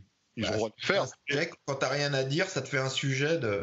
Voilà, mais croyez-moi, enfin, je veux dire, c'est pas ce qui change. Surtout qu'en plus, même toi, enfin, je sais pas ce que vous en pensez, mais même moi, enfin, je veux dire, selon tu travailles ou pas, tu vas pas dépenser non plus les mêmes calories. Tu vois, il y a tellement, comme tu disais Arnaud, il y a tellement de facteurs. Un jour où, tu vois, en ce moment c'est l'hiver, mais des jours il fait 10 degrés, là ça va retomber vachement. Ouais. Donc déjà, ça te fout dedans. Ben, qu'est-ce que vous pensez justement de ceux qui disent que être à l'écoute de ton corps? Exemple, tu as une diète, ok, tu as une diète. Imagine que ton corps réclame du sucre, t'as faim. Est-ce que vous êtes plutôt du genre à dire non, résiste, prends pas, ou non, c'est mon. Ben, en général, c'est de la merde. Les petits poussins qu'on a en ce moment, c'est de toute façon, son corps, il m'incite, il m'oblige, mon corps m'oblige à prendre. Je pense que les anciens qui faisaient leur diète, la question se posait même pas, de toute façon. Parce que si t'écoutes ton corps qui te demande du sucre, je peux te dire que t'es pas prêt d'être sec. Hein. Ouais, exactement, ouais. Puis, tu sais, comme je dis toujours, je prends toujours l'exemple de Koh-Lanta. Souvent, les gens se disent ouais, mais non, tu peux pas, il faut écouter son corps. Je dis, sinon, tu peux pas réussir. Je dis, quand tu regardes à Koh-Lanta, quand ils arrivent là-bas, les mecs, souvent, ils sont gras, machin, et ils sont obligés de s'adapter, en fait. Et pourtant, au niveau énergétique, ils continuent à progresser en fait dans leurs épreuves, alors qu'ils mangent beaucoup moins parce qu'ils imposent en fait à leur corps justement ce mode de vie parce qu'ils peuvent pas faire autrement. Ouais. Après, sur le long terme, c'est sûr qu'ils ont des carences, mais sur cette période-là, on voit quand même que si tu imposes à ton corps certaines choses, tu peux modifier les choses. Et c'est vrai que si tu l'écoutes, bah évidemment que tu pourras jamais être sec, évidemment que tu pourras jamais progresser parce que tu auras toujours envie de bouffer tout sauf ta diète. Donc c'est le fait de l'imposer que ton corps à un moment donné il s'adapte en fait à ce que tu lui as imposé. Moi c'est le constat que je fais depuis toutes ces années que je pratique. Ouais, mais est-ce que du coup on peut pas différencier les mecs qui ont une optique de transformation physique, compétition machin, et ceux qui font des diètes juste pour être bien dans leur peau et ouais, en général, tu fais pas une diète pour être bien dans ta peau. Ceux qui ont un peu de gras tu vois. Le problème, c'est que t'es pas fait pour être sec comme les mecs sur Instagram ou etc. Il y a peu de chance que ce soit. C'est ce qu'on disait. Alors je sais plus. Ah oui, c'est ce qu'on disait avec Delavier. De toute manière, en cas de famine, les premiers à mourir, ce seront ceux qui auront la meilleure génétique pour être culturaux pro de haut niveau. Hein. Parce qu'ils vont perdre le gras très vite. Alors que le mec qui va survivre, c'est le mec qui va garder son gras, déjà qui aura le plus de gras accumulé et qui va le conserver pour survivre. Donc on n'est pas fait à la base, surtout dans les pays du Nord, pour être sec, pour être... Tu luttes, de toute manière, la muscu, c'est une lutte permanente contre ta génétique. Ouais, c'est ça. C'est la forcer aussi à ce... Ah, mais c'est clair, c'est bien. Ok, bah c'est un point de vue parce que... Enfin, la conclusion, c'est que tu peux lutter un peu contre ta génétique, mais de rester sec, bon, ça va quand tu as 20 ans, etc. Mais de toute manière, le signal que j'utilise le plus, et c'est le signal le plus simple, c'est quand tu as pu une bonne gaule le matin, c'est que tu es tombé trop bas en pourcentage de graisse ou en calories mangées. Ouais. Ah bah ça, j'ai vu. Ouais, c'est bon repère. C'est vrai, quand tu es en cesse... Non, c'est sûr. Justement, ça fait rebondir. Vas-y, Michael. Non, mais quand tu manges plus rien et que tu es trop sec par rapport à ton corps, il va t'empêcher de te reproduire. Donc pour moi c'est un bon. Alors c'est un signal facile. Est-ce que c'est le meilleur des signaux? Non, sûrement pas. Mais c'est un signal facile qui coûte pas cher. Non, parce que tu as certains qui ne bandent pas forcément tous les matins et pourtant ils ont un après, non, mais faire sur une semaine à peu près. Si t'as pas bandé depuis une semaine, quand tu te réveilles le matin, après ça dépend à quelle heure tu te réveilles, etc. Ouais. Ah ouais, c'est clair. Mais justement, les gens me posent une question. Est-ce que Michael Gundil a une diète? Est-ce que tu suis une diète tous les jours? Ah oui, je fais attention. Enfin, je fais attention à ce que je mange parce que sinon, je me trouverais trop gras. Donc je fais attention. Je mange pas de pépito. Je mange. Ah, mais j'essaye de rester dans un créneau de pourcentage de gras qui est tenable, mais qui est pas excessif non plus, quoi. Parce que de toute manière, plus tu vieillis, plus tu prends du gras facilement, donc faut faire. D'accord. Enfin, sans ça, ce genre de questions, les gars, je rappelez-vous qu'il y a un reportage qui va suivre sur Michael Gundil, donc on aura l'occasion d'en reparler. Tu peux pas avoir les abdos méga secs.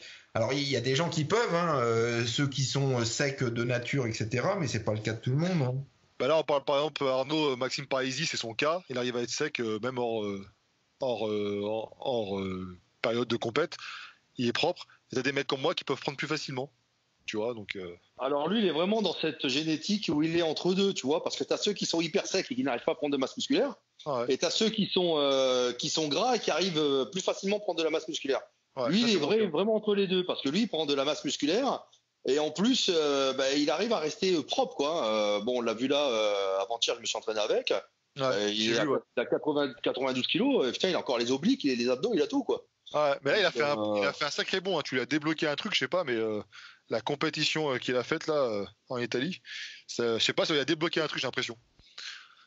Ouais, non, on a fait des modifs. Ah, mais c'est vrai qu'il y a le Maxime avant. Donc allez voir un Maxime Parisi, les gars, si vous ne connaissez pas sur Instagram.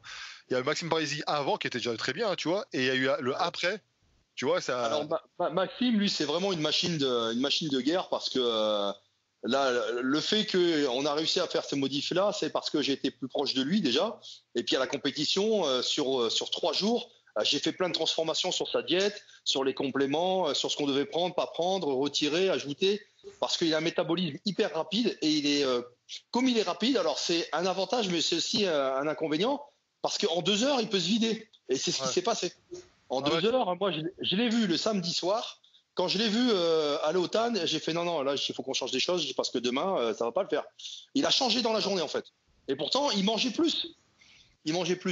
Et il y avait des choses à changer. On a changé les choses. Le lendemain, quand je suis revenu le voir pour faire la deuxième couche de TAN, c'était plus le même bonhomme de la veille. Hein. Ah, mais je l'ai vu. Métamorphosé. Tout le monde l'a dit. Sur scène et tout. Et puis c'est bien, hein, franchement. Donc allez le suivre, hein, ceux qui le connaissent pas. Franchement, c'est un très très bon gars. Donc, c'est comment dire, c'est un athlète qui est difficile à gérer. Parce que justement, il a ce côté-là où son métabolisme bouge beaucoup. Et en plus de ça, l'avantage, c'est que c'est un vrai sportif. Donc, il a l'écoute de son corps. Il a l'écoute de son coach parce qu'on est en interaction tous les deux. Donc, les informations qu'il me donne, moi, j'arrive à les retranscrire et faire, des modifications. Et on s'entend bien là-dessus. C'est pour ça que on est une équipe qui gagne, qui marche. Ah ouais, c'est clair. Je confirme. Pour l'avoir vécu, c'est clair. Faut quand même dire une chose, parce qu'on vit à l'époque d'Instagram, etc. C'est bien de regarder les autres, ce que font les autres, etc. Mais il faut pas oublier que celui qui a le dernier mot, c'est toi, c'est ton métabolisme, c'est ton cerveau, c'est ta génétique. C'est bien de regarder les autres, mais il faut pas perdre de vue que t'as pas la même génétique que les mecs que tu vois. Ouais. Instagram, hein, les mecs perdent un peu de. C'est clair. De ça. Moi, je l'ai bien vu hein, quand j'ai fait la compète, je l'ai bien vu en live, hein, ça. De toute façon, c'est des choses que tu prends conscience. Hein. C'est clair. Tu as vu comme ton corps en 1 heure peut changer.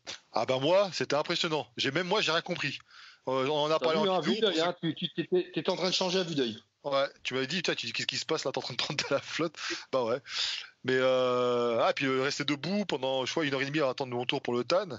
Ouais, non, mais le stress. La compète. Le stress, moi, je pense que c'est le stress parce que inconsciemment, je pense que tu disais que tu n'étais pas stressé, mais inconsciemment, de voir les autres, ça t'a stressé. Parce que ça, c'est humain, hein, c'est humain. Ah oui. Et je pense que ça a joué là-dessus. Puis après, il y a aussi les mois et les semaines de régime qu'on a pu faire, parce que on a quand même fait un programme qui était très long, donc ton corps a été fatigué aussi. Et à un moment donné, ça, si tu veux, c'est bien au début, là, on l'a fait parce que tu avais besoin de retirer et de décoiner tout ce que tu avais accumulé depuis des années. Aujourd'hui, on ne doit plus faire des régimes aussi longs parce que ton corps est trop fatigué et à un moment donné, il ne réagit plus. Ah ouais, c'est clair. Hein. Mais c'était impressionnant parce que moi, j'ai découvert ça. Cette capacité merdique à éviter à faire. Non, mais c'est impressionnant parce que tu coupes quasiment la flotte, tu bois presque pas, et tu te retrouves après. Tu dis, mais d'où ça sort tout ça? Ça paraît d'où? Bah, je sais d'où ça sort, tu vois, mais c'est impressionnant. Franchement, les effets du stress sur le corps humain, c'est impressionnant. Quand tu le vois en live comme ça, c'est impressionnant. Ouais, non, mais même une compétition, tu vois, je le voyais dans les compétitions que Frédéric il faisait de barre fixe, de traction. Ouais. Les mecs, tu sais, ils commandent derrière leur ordinateur, ouais, mais moi j'en fais plus, mais t'en fais plus. Le jour où tu te pointes pour la compétition, faut que t'attendes qu'il y a les autres, c'est pas ta barre, etc. C'est pas les mêmes performances. Moi aussi, quand je faisais de l'aviron, j'avais toujours des meilleures performances. À l'entraînement sur le bassin. Par contre, le jour de la compétition, quand t'es obligé d'attendre, tu pars au coup de sifflet, etc. Et puis il y a les autres. Les performances, elles sont un peu moindres. Pareil pour les examens. Hein. Les examens, quand tu vois le sujet le lendemain, tu te dis mais putain, qu'est-ce que j'étais con, c'était super simple. Pourquoi j'ai pas lu le sujet comme ah ouais, c'est vrai. C'est hyper compliqué alors que c'était pas si compliqué que ça, etc. Moi, c'est pareil. Hein. Quand je faisais du combat, par exemple, selon la condition, l'état de stress dans lequel tu pouvais être, selon si tu avais assez dormi, machin, tellement de facteurs que voilà, tu faisais pas du tout la même chose. Hein. Tu sais, quand tu t'observais, parce que tu étais filmé ou quoi, tu te voyais, et c'est vrai, c'est impressionnant. Ça commence à changer tout. C'est pour ça qu'ils sont derrière leur écran à te commenter, mais moi à ta place, mais j'aurais fait vachement mieux, machin et tout. Pourquoi tu t'étais pas là le jour de la compète, mec? Ouais. C'est comme là, j'ai mis une vidéo avec Loïc Zine sur un rappel, donc c'est un rappel, on le précise, PEC, c'est pas du tout, c'est son rappel PEC à lui. Et les mecs, non mais c'est pas une vraie séance, oui, mais viens parce que évidemment on va pas faire une vidéo avec toutes les séries, les machins et trucs, tu vois, ça va durer 3 heures. Mais venez, arrêtez de commenter, venez le faire. Donc nous on va faire une vidéo, on va faire des featuring. Reste chez toi, viens pas m'emmerder. Ah c'est clair, là mais. Non mais il y a des gens qui sont peut-être qui sont corrects mais qui pensent qu'ils disent non c'est bizarre comme viens tester, on va faire des rencontres abonnés, venez tester, venez faire avec nous et peut-être que vous changerez d'avis, sûrement je pense d'ailleurs, mais après voilà, c'est vrai que c'est la réalité et derrière un écran, ce que vous voyez aussi, je peux comprendre hein, derrière l'écran il y a que des Superman et des surhommes hein. Oui c'est toujours pareil hein. Mais après, je te dis, c'est vrai que je peux comprendre qu'effectivement, d'ailleurs, quand vous voyez une vidéo comme ça, selon le montage et tout, moi j'ai fait un montage, j'essaie de faire le plus rapide possible pour que ça soit pas trop long, mais et ce que vous vivez en vrai, c'est que ça n'a rien à voir, quoi. Arnaud, tu peux le dire, hein, quand on fait nous-mêmes nos vidéos, on ne met pas toutes nos séries, machin et tout ça, et parce que quand on est en plein dedans, quand on est vraiment dans le dur, tu filmes pas, quoi. T'as pas que ça à foutre déjà, tu penses à récupérer. Donc voilà, il faut pas se fier à ce que vous voyez. Ce sont des idées, des exemples, on illustre le truc, mais sans plus quoi. Il faut vraiment venir participer avec nous à des séances de musculation, et puis vous verrez. Même pour ça avec chez Gundy là, les stars du net là, qui critiquent etc. Venez tester ça. Ouais, comment il s'appelait Bionic, comment il l'appelle Bionic Il y a un mec qui me dit ouais t'as vu il a perdu des bras. Je lui dis le jour où tu le verras en face de toi tu vas être étonné mec parce que il a des gros bras hein. Alors en photo ça sort moins bien parce que plus t'es grand moins tu sors bien, mais je peux te dire qu'en vrai quand tu vas l'avoir en face de toi tu vas avoir comme une surprise hein. Ouais, je le connais bien Edgar, et puis surtout que impressionnant parce qu'effectivement en vrai, parce que d'ailleurs j'ai dit en vidéo avec Arnaud, je lui ai même dit putain quand j'étais en live à la compète, ce que tu vois en photo, en vidéo et ce que tu vois les mecs en vrai, ça n'a rien à voir, c'est un truc de fou, c'est impressionnant. En photo plus t'es grand plus c'est pénalisant. Là devant toi c'est le contraire, c'est encore plus impressionnant donc je suis d'accord, on me le dit pour moi aussi, hein. On me dit putain à chaque fois qu'on croit on fait tu fais plus costaud qu'en photo, j'ai ce côté là.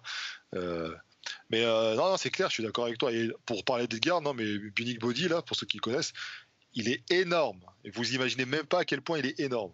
Mais bon, on a fait une photo avec lui à Vegas, il y était. Ah oui, exact, ouais, t'as fait la photo. Ouais, on est allé le voir avec. Bah t'as vu, toi qui est énorme déjà, Arnaud, t'as vu comment le mec il est? Ouais, et puis il est d'une gentillesse, ce garçon. Ah oui, toujours dispo. Ouais, tu vois, je veux dire, là, nous on s'était croisés 2-3 fois au salon à Paris. Là, il m'a reconnu. Ah, salut, ça va, on a fait la photo, machin. Tu vois, le mec, il est très humble. Et moi, j'adore ce genre d'athlète. C'est vraiment. C'est des vrais athlètes. Ah ouais, c'est un très bon pote à Michael Louvel, avec qui j'entraîne dans la salle avec lui. Enfin, côte à côte plutôt, parce qu'on fait pas le même entraînement. Mais voilà, ce sont des personnes qui, enfin, vous imaginez pas quoi. Les voir en photo, en vidéo, mais quand tu les vois en vrai, c'est autre chose. Donc voilà. Alors, une petite question qui est arrivée, les gars. On avait déjà parlé vaguement, il me semble, il y a très très longtemps. Mais comme ça, j'aurais l'avis de 2 personnes. On voit beaucoup des entraînements de bodybuilders pro, on va parler des pros. Dans les commentaires, les mecs sont critiques à l'égard des exécutions. Ils disent c'est du partiel, ça va à l'encontre des conseils, relations, tension, étirement. Et pourtant, les mecs se sont développés. Donc, curieusement. Ouais, curieusement. Mais qu'est-ce que vous pouvez dire là-dessus? Ce qu'il faut, c'est quoi alors, il faut remettre les choses en place aussi. C'est que quand tu fais un tirage, parce que ça, on me l'a déjà fait, moi, cette réflexion. C'est quand tu les vois, eux, s'entraîner, le problème, c'est qu'ils ont une telle densité musculaire que le mouvement, tu as l'impression qu'il n'est pas fait entièrement, mais pour eux, il est entièrement. Parce que quand tu fais un tirage devant, par exemple, au dorsaux, quand tu fais un tirage devant, bah forcément, quand tu arrives en bas, vu l'épaisseur des bras, tu peux pas aller plus bas. Parce que sinon, après, tu travailles plus le dos. Tu vois, c'est ça le problème aussi, c'est que les gens ne voient pas, c'est surdimensionné. Parce que les vrais pros, quand tu les vois en vidéo et quand tu les vois en vrai, je peux te dire que c'est pas du tout la même chose. Les mecs, ils sont tellement épais que tu as l'impression parfois qu'ils font des demi-mouvements, mais en fait, les mecs, ils sont en mouvement complet. Parce qu'ils sont tellement denses. Ouais, et puis ils peuvent pas, ils sont limités par leur propre gabarit, quoi. Et ben voilà, c'est ça le problème. Ah ouais. C'est pour ça que t'as toujours les petits poussins, comme tu dis à Michael, hein, du net, qui critiquent. Ouais, il fait pas le mouvement, c'est de la merde, c'est partiel. Tu regardes pas, si ça te plaît pas. Moi, ce que je dis, hein, si ça te plaît pas, tu regardes pas. Alors regarde, je te donne juste un exemple. J'ai juste un exemple qui est flagrant. La fois dernière, j'avais mis une vidéo quand j'ai fait mon cours de boxe avec Nico, qui lui est beaucoup plus longiligne, il est plus long et tout. Et je lui ai dit, bah, je regarde, je fais putain, mais il me montre la vidéo, je dis, mais je fais n'importe quoi. Je regarde, je bouge pas, enfin, je déploie pas plus mes bras, j'ai pas des longues allonges. Mais il me dit si, mais c'est parce que quand tu me vois moi et que tu le vois toi, t'es beaucoup plus dense. Donc forcément, au visuel, t'as l'impression que tu tapes pas plus loin, mais tu tapes aussi loin. Il y a une différence, c'est que moi je suis plus fin, on a l'impression que le mouvement il est plus long. Mais il dit il est pas plus long. Donc, je vois ce que tu veux dire. C'est la même chose. Oui, puis il y a aussi le fait, un peu ce que tu disais, c'est que quand tu fais un mouvement, entre ce que tu imagines et ce que tu vois quand tu te filmes, on le dit dans la méthode de la vidéo, je crois qu'il faut se filmer. Ouais. Des fois, quand tu t'imagines faire le mouvement et que tu le fais, dans ton esprit, tu le fais bien, puis quand tu le vois le faire en vidéo, tu te dis mais putain, mais je fais quoi là? Je fais n'importe quoi. Donc il y a une différence entre ce que tu crois faire et ce que tu fais réellement aussi. Ah ouais, c'est clair, j'ai déjà expérimenté plusieurs fois, moi, de mon côté, je l'avais dit d'ailleurs à Filmez-vous. C'est exactement ça. Et c'est impressionnant, enfin, tu vois, c'est pour ça que il y a les livres, etc. Mais il y a toi, ton mouvement, mais après, il faut éventuellement quelqu'un qui puisse te guider ou quoi, te corriger, parce que des fois, entre ce que tu penses faire comme tu dis. Si tu te filmes, tu peux t'auto-corriger parce que ça va être flagrant que tu te dis merde, je pensais faire bien et puis finalement, c'est pas si terrible que ça, quoi. Bah, bon, par exemple, j'ai remarqué, justement, Arnaud, on prend l'exemple du tirage vertical pour le dos. J'ai remarqué, je pensais que j'ai tiré bien, je montais bien, etc., que je contractais bien. Alors, je contractais bien, par contre, j'avais une amplitude de merde. Et ça, je l'ai vu en vidéo. Ouais, tu vois, donc, tu vois. Ouais. Là où c'est plus flagrant, c'est les cuisses quand tu fais la presse. T'as l'impression de descendre et quand tu te filmes, tu dis non, mais en fait, je fais un quart de mouvement, quoi. Bah, même le squat. Tu vois. Et puis plus t'as l'impression que tu fais un mouvement, mais parce que quand t'es vraiment bloqué sous un poids qui est très très lourd, tu te débats comme tu peux, mais dans ta tête, t'as l'impression que le mouvement il est 10 fois plus ample que ce que. Ah ouais, c'est clair. Vraiment. Mais est-ce que c'est grave ça pour la progression du coup ou pas? Ça dépend. Tu vois bien s'il y a en une semaine, 2 semaines, 3 semaines, tu progresses ou tu progresses pas, quoi. Parce que je sais qu'il y a certains mouvements, parce que quand on parle par exemple de tension continue, par exemple pour les pecs, on va dire bloquer les omoplates, machin, etc. Finalement, quand tu regardes bien le mouvement, j'ai pas intérêt à ce qu'il soit hyper étiré, quoi. Hein, sinon, je jamais de problème de ce côté-là. C'est pour ça que je t'ai pas corrigé sur ton mouvement quand tu l'as fait. Ouais. Mais quelqu'un qui aurait eu tu vois, qui aurait eu tout dans les épaules et pas de pec, je l'aurais tout de suite repris sur le mouvement, je l'aurais pas laissé faire le mouvement que je faisais, ouais. Ben non. Donc voilà, faut s'adapter. Alors, j'ai aussi lu une critique de la méthode de Lavier, notamment. Il disait en fait, alors ça rejoint un petit peu ce qu'on disait tout à l'heure, ceux qui font des vidéos sur les grammages près, machin. Bah là, en fait, ils disent que à force de faire des livres prenant l'adaptation des mouvements en fonction de sa morphologie et des conseils pour pas se blesser, les gens deviennent frileux. Donc, est-ce que tu as un avis là-dessus Non, mais ça, c'est les mecs qui n'ont pas lu le livre. Parce que le livre, par rapport au mouvement, il est structuré comment ? Par exemple, on prend le squat, on va dire les avantages du squat, les inconvénients du squat et les risques du squat. Voilà. Et la morphologie par rapport auquel le squat est beaucoup plus risqué pour apporter beaucoup moins de bénéfices, et la morphologie pour laquelle le squat est moins risqué et va apporter plus de gains.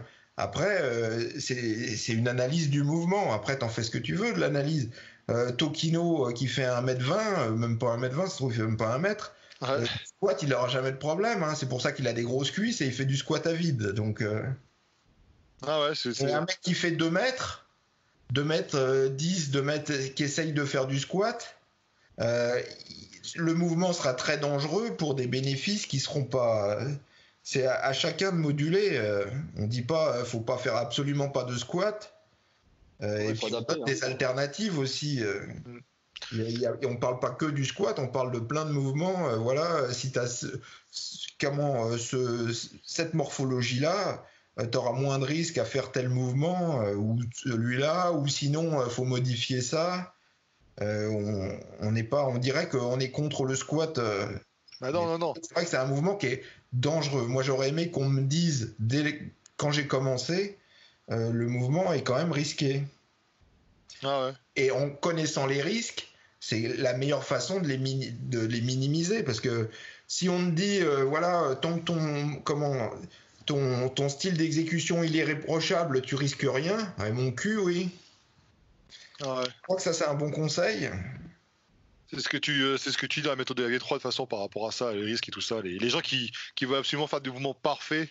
Ouais, non, mais même imaginons que le mouvement parfait existe, ça n'empêche pas les blessures d'usure.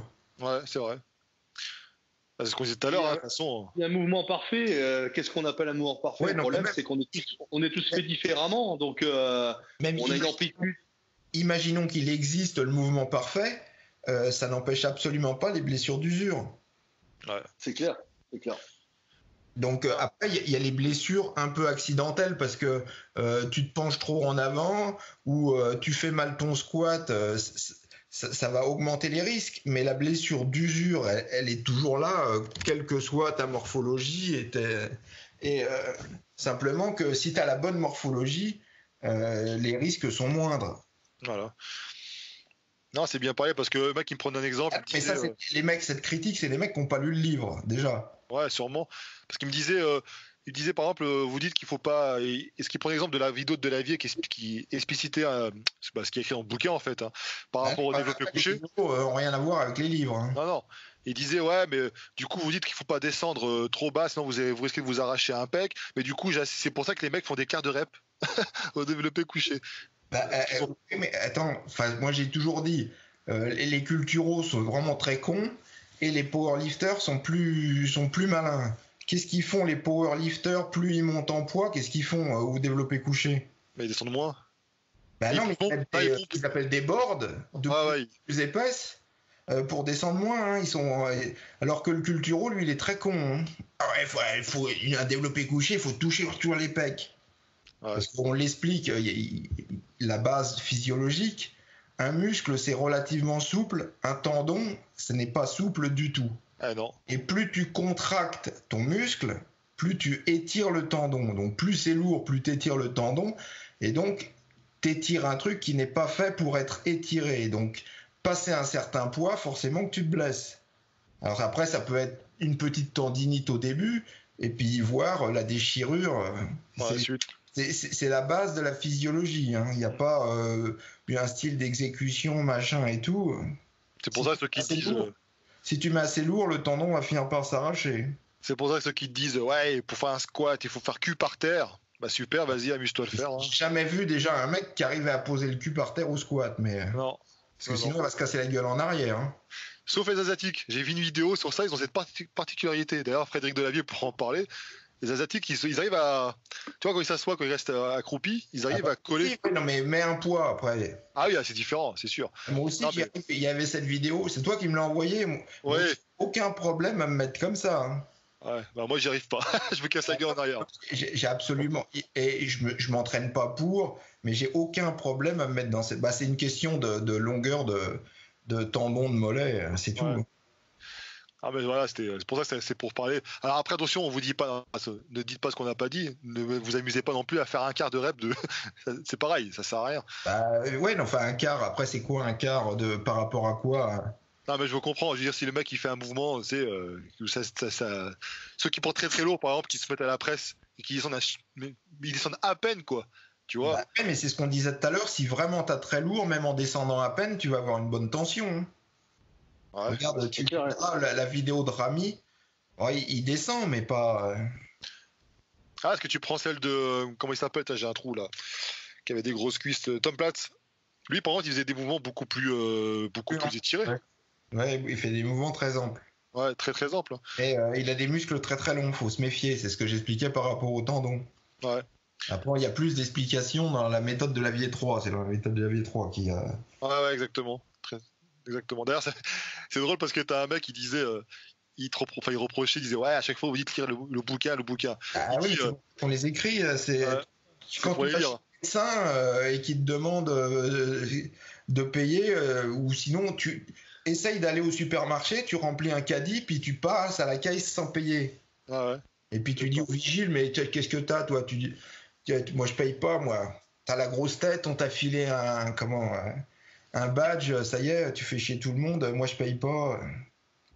Et qui c'est la grosse tête en fait? Le mec qui veut pas payer ou... Ah, c'est clair. Alors après, j'ai quelques questions là, donc je les ai classées par ordre de vote, mais bon, c'est pas forcément les meilleurs qui ont plus de votes. Parce que t'as un mec justement, c'était drôle parce que il faisait allusion à ta vidéo que t'avais fait tout à l'heure, on en a parlé. Hein. Faut-il manger 200 ou 202 grammes de haricots verts pour devenir une fusée? C'est n'importe quoi. Donc voilà. Alors il dit, est-ce qu'on peut avoir une idée des repas et compléments que consomme Monsieur Gundil? Bah, j'ai dit non. On explique qu'il faut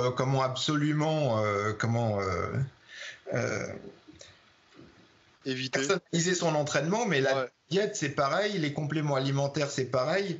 Et puis, il y a quelque chose que les gens ne comprennent pas. Deux paramètres, c'est que j'ai 50 ans, donc tu n'as pas les mêmes compléments alimentaires qu'un mec qui a 20 ans. Et deux, c'est mon métier. Alors, tu taperas sur Google pour savoir ce que c'est qu'un métier.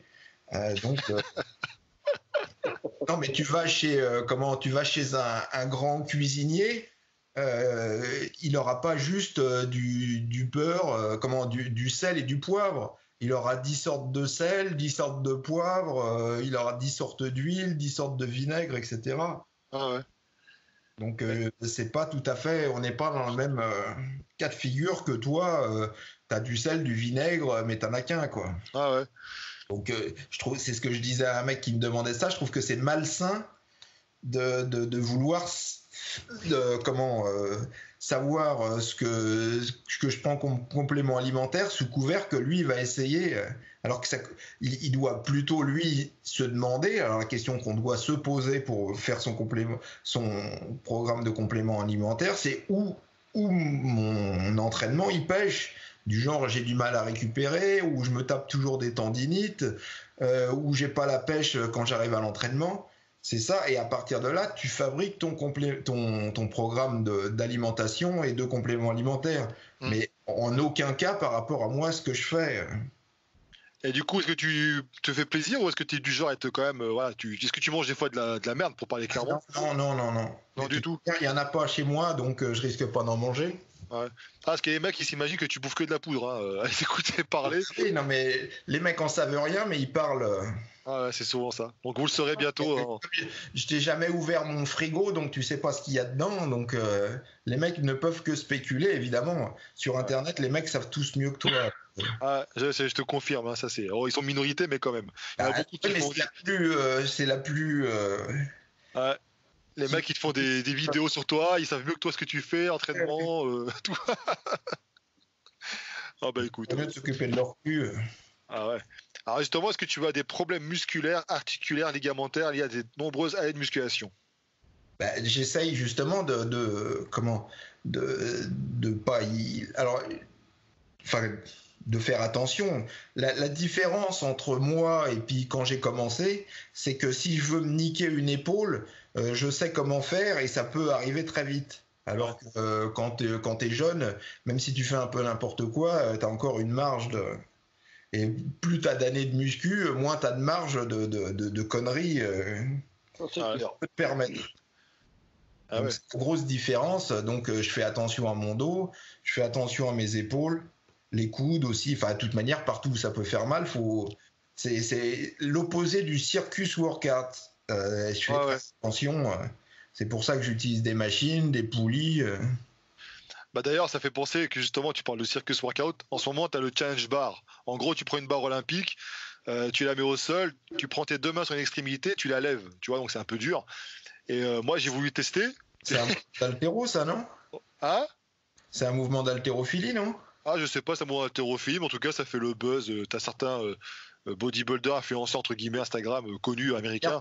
Plus c'est con, plus ça marche. Hein. Ah oui, oui. Bah, du coup, bah justement, moi, je l'ai fait. Bon, je l'ai réussi. Mais à quel prix, quoi? Parce que comme en plus j'ai les biceps courts, je pense que c'était pas loin pour que je me le pète, le machin. Donc, tout ça pour te dire que ouais, faut pas s'amuser à faire les conneries qu'on faisait il y a 20 ans. C'est pas des conneries. C'est pas. Alors la muscu, ça doit être un plaisir, mais c'est pas un jeu. Non. Parce qu'on est dans un environnement qui est extrêmement. Exactement. Regarde, certains athlètes en ont fait les frais, comme Francis Benfato, qui lui était adepte des entraînements légers. Et jusqu'au jour où on l'a mis au défi de faire une barre au coucher et de mettre du poids, il s'arrachait le pec. Voilà. Ah ouais. Tout ça pour des conneries, juste pour des conneries de défi, comme les bras de fer. Alors les bras de fer, là, laisse tomber. C'est tiens, on va faire un bras de fer. Non, bah écoute, t'as gagné. Fais ton truc tout seul. Non, c'est clair. Non, mais je suis d'accord. Hein, les fameux défis, ils ont rien compris, les mecs. Hein. Ils ont rien compris. Regarde, Van Moger qui fait un curl à 2 personnes ou des trucs. Ouais. Des trucs à la mort moelleux. Non, c'est clair. Hein. Ça doit être un plaisir, mais c'est pas circus workout. Hein. Non. Donc chacun son truc. Si vous voulez faire des défis, bah, faites-les entre vous. Mais en tout cas, ouais. Pour ta gueule, de toute manière, tu finiras par le payer. Après, le mec qui fait de la muscu pendant 6 mois et puis après il arrête, il n'y aura pas beaucoup de conséquences. Enfin, faut espérer qu'en 6 mois, il n'arrive pas à se flinguer. Mais moi, c'est ce que je dis. Quand j'ai commencé la muscu en 1983, j'avais comme idée que j'allais faire ça toute ma vie, quoi. Ah ouais, tu durais, c'est clair. Après, c'est vrai que tu parlais tout à l'heure, le circus, machin, ça n'existait pas avant, mais avant, c'était comme si c'est pareil. Toujours ton pote qui disait, vas-y, soulève, tu fais combien de développé couché? Ah, vas-y, je fais plus que toi. On a toujours eu des trucs à la con, mais c'est vrai qu'en ce moment, les mecs rivalisent de conneries. Ouais. Bah, celle-ci, donc faites attention si vous vous amusez à le faire. Sous couvert de buzz. Je trouverais pas ça très drôle de jouer au con. Ah ouais, bah là pour le coup, j'ai fait me niquer moi. Je veux te dire que ça me fait bien rigoler. Ouais. Non, attends, c'est triste pour moi. C'est comme Delavier qui s'amusait à soulever, je crois que c'est un pneu de tracteur. Bah ouais. C'était pareil, c'était pété le biceps. Donc voilà, donc c'est vrai que parce que souvent, Arnaud, c'est souvent quand tu vois des mecs qui te connaissent, ils te découvrent pour la première fois, ils veulent te tester, tu vois. Ah, tu soulève-moi ça, ou tu vois. Regarde parfois quand je m'entraîne avec ceux de l'équipe qui sont plus jeunes, quand ils me disent, je dis non ça moi je fais pas. Ah coach, je sais pas, ouais, bah c'est pas grave, fais-le. Je dis mais moi je fais pas. Tu vois, il y a des choses que je peux plus faire aujourd'hui, que j'évite de faire parce que je sais que je vais me blesser. Je le fais pas juste pour mon ego de dire mais si t'inquiète pas, je vais le faire. Non je le fais pas, je m'en fous, j'en ai rien à foutre. De toute façon c'est leur vie à eux et c'est la mienne. Tu vois, faut savoir le dire parce qu'il y en a qui savent pas le dire, mais faut savoir le dire parce qu'effectivement on n'a pas le même âge. Hein. Il y en a, ils ont 25 ans, 30 ans, j'en ai 45, forcément, j'ai pas le même âge, hein, donc mon corps réagit différemment. Il faut jamais perdre de vue l'objectif. L'objectif, c'est pas de faire le guignol. Alors peut-être que l'objectif, c'est de faire des vues sur Instagram, etc. Mais moi, mon objectif, c'est de m'entraîner et de pouvoir le faire le plus longtemps possible. Ah ouais, c'est clair. Donc attention à ça, parce que ça, on le dit pas assez, mais c'est vrai que moi, le premier, je suis tombé dedans. Alors, une question, ça c'est un peu près du même style que tout à l'heure. Est-ce que c'est vrai que la testostérone chute au bout de 45 minutes d'exercice? Tu sais, cette fameuse adage qui dit... Le mec a pas lu la méthode de Lavier. Non. C'est dans le 2 que je cite cette étude qui montre qu'elle chute en quelques minutes. Et après, au bout d'un moment, les gens deviennent complètement insensibles à leur propre stimulation de testostérone. Comme quoi. Il y a une étude là-dessus. Et il te demande aussi... C'est sûr que au bout d'un moment, ça va chuter, mais 45 minutes de quoi D'entraînement. Ouais, non, mais d'entraînement, ça veut rien dire. Est-ce que tu as pris 5 minutes de repos entre les séries? Est-ce que tu as pris 10 secondes de repos? Tu vois, l'entraînement, on voit à peu près ce que ça veut dire, mais ça veut rien dire en soi, quoi. Ah ouais, c'est vrai, il y a entraînement et entraînement. Non, c'est vrai. Hein. Ça dépend de ton âge, ça dépend de ce que tu manges. Si tu es à la diète, de toute manière, tu n'as déjà plus de testo. Donc, c'est 1 minute, 2 minutes, c'est même pas... Ah ouais, et il te demande aussi quel complément ou alimentation pour la récupération nerveuse. Bah, c'est très fortement expliqué et longuement expliqué dans la méthode de Lavier 3. Donc, tu vois, t'as pas de chance, hein. Moi, je dirais que moi après ça. Le mec, s'il s'intéresse à ce que je fais, il lit mes livres. S'il veut pas les lire, c'est pas grave, hein, mais bon. Nous on connaît la réponse. Mais en tout cas, moi, je envie de te dire que personnellement, hein, au-delà des compléments, des machins, si je vois que nerveusement ça va pas, je m'entraîne pas. Hein. Je laisse mon corps récupérer, quoi. Après, c'est tout. Hein. C'est l'indicateur que j'utilise. Je sais pas ce que vous en pensez, mais si jamais à une séance où je suis censé faire une certaine charge, j'arrive pas à le faire, c'est que peut-être que j'ai pas assez récupéré nerveusement, et dans ce cas-là, voilà, il faut que je passe à autre chose. Ouais, non, mais il y a récupération nerveuse globale, et puis après locale. Par exemple, tu pensais faire les pecs, et puis les pecs ils sont cuits, mais ouais. Tu peux avoir la pêche pour faire les cuisses. Oui, voilà, c'est ce que je fais moi. Hein. C'est pas forcément. Donc il y a plusieurs degrés de non-récupération. Ah ouais. Sinon, tu as récupéré, mais comme tu te tapes une tendinite. Ah ouais, ça c'est la merde. Les tendinites, c'est vraiment la merde. Ouais, ça. Il y a une question qui te rappelle, on en avait parlé avant, tu étais intéressé par ce sujet-là. Alors je sais pas si depuis tu as eu des réponses. Il demandait l'effet du cannabis sur la pratique de la musculation. Ben, on avait dit que c'était pas génial. Ouais. Non, c'était pas du cannabis, c'était le machin qu'ils vendaient là. Comment ça s'appelle? C'est ça, 3 lettres. Oui, c'est. Attends, ça me revient. Tic. Attends. Parce que THC c'est l'autre, mais CBD. CBD, voilà, c'est ça. Par rapport au CBD. Mais bon, visiblement, on n'est pas prêt d'en avoir en vente. Parce que je voyais justement qu'ils avaient testé des CBD. Et il disait que les taux en Europe, hein, je peux te le dire, les taux de THC étaient très, très élevés dans le CBD européen. Donc je pense que les mecs, ils sont pas prêts de nous pouvoir en vendre, tu vois. Je crois qu'il faut qu'il soit 0,02, il me semble. Et ils disent, alors là, tu vois, c'est le truc européen qui a testé ça vient de sortir, là. Je l'ai lu aujourd'hui. Le F, donc tu vois, c'est la répression des fraudes au niveau européen, dit que le niveau de THC dans les suppléments c'est pas de cannabis, c'est quoi de cette plante là?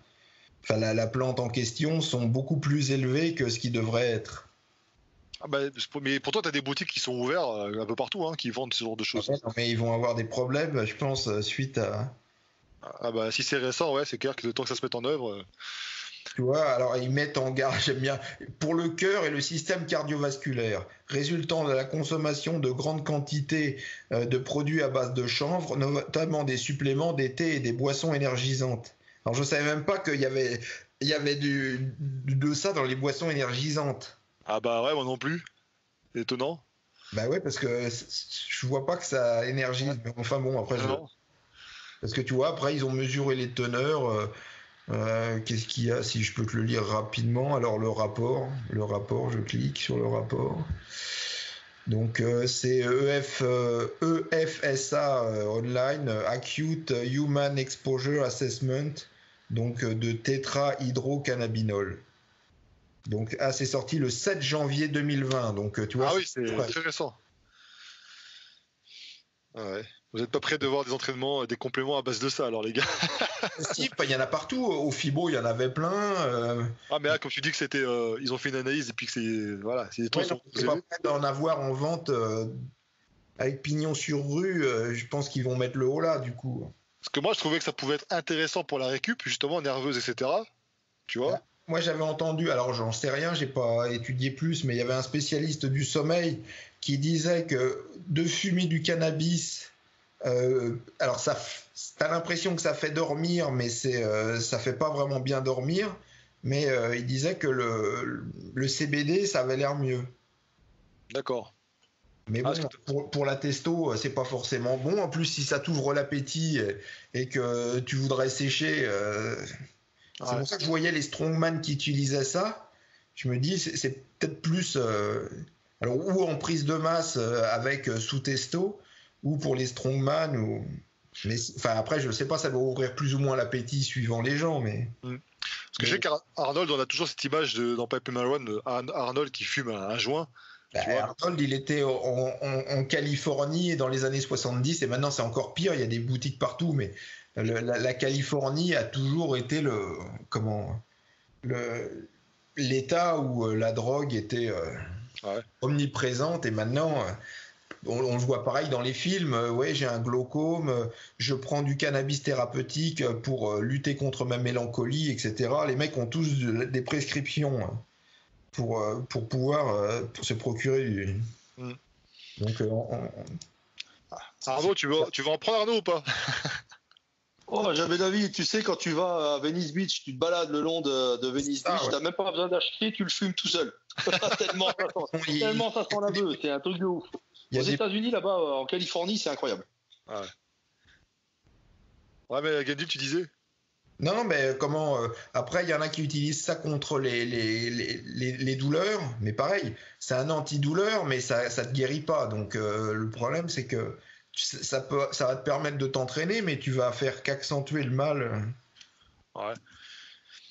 Mais bon, ça m'étonnerait pas que ça se développe à fond dans les années qui viennent, ouais, possible. Bah, de toute façon, ouais, c'est la tendance. Hein. Avant, c'était zéro, tolérance zéro. Maintenant, de plus en plus, t'en vois. Même en France, hein. Tolérance zéro. Tu te balades n'importe où, t'es abordé par 10 dealers de drogue. Ah, mais je sais que là, c'est en test, je crois, en plus autorisé dans un contexte pharmaceutique. Mais par contre, c'est pas sous herbe, c'est sous huile ou je sais plus trop quoi, inhalé, machin. Et là, en complément alimentaire. Même Cutler, il avait des parts dans une entreprise qui vendait du CBD et ces trucs-là. Puis, tu sais, ils en mettent dans les vaporettes aussi. Ouais, exact. Ouais. Eh ben. Alors, il y a une question par rapport à la vidéo qu'on a faite. C'est par rapport à la traction. Il disait, est-ce que tu peux me donner plus de détails sur la traction bodybuilding? J'ai pas compris l'exécution. Ah non, mais on le fera, je pense, à la vidéo. Ouais, je retourne chez lui de toute façon, les gars. Et on reparlera à sa petite. On va voir si j'ai progressé depuis. Mais ok. Alors, Arnaud, tu fais des tractions, toi, t'en as fait ou pas? J'en ai eu fait, mais j'en fais plus parce que ça me fait mal aux épaules et c'est pas un mouvement confortable pour moi. Ouais. Donc par rapport, je pense, à la souplesse aussi, j'ai toujours eu un manque énorme de souplesse au niveau des épaules. Ouais. Même quand je faisais du judo et mes sports de combat, j'ai jamais été très souple en fait déjà de nature. Donc c'est des mouvements qui m'abîment beaucoup quand même. Donc je le fais plus. Est-ce que vous deux, alors c'est une question, du coup, quelle part vous réservez pour le cardio? Alors toi, Arnaud, je connais déjà la réponse, mais bon, les autres ne savent pas forcément. Et Michael, on ne sait pas. Donc le cardio, ce que vous en faites, de quel type? Pourquoi?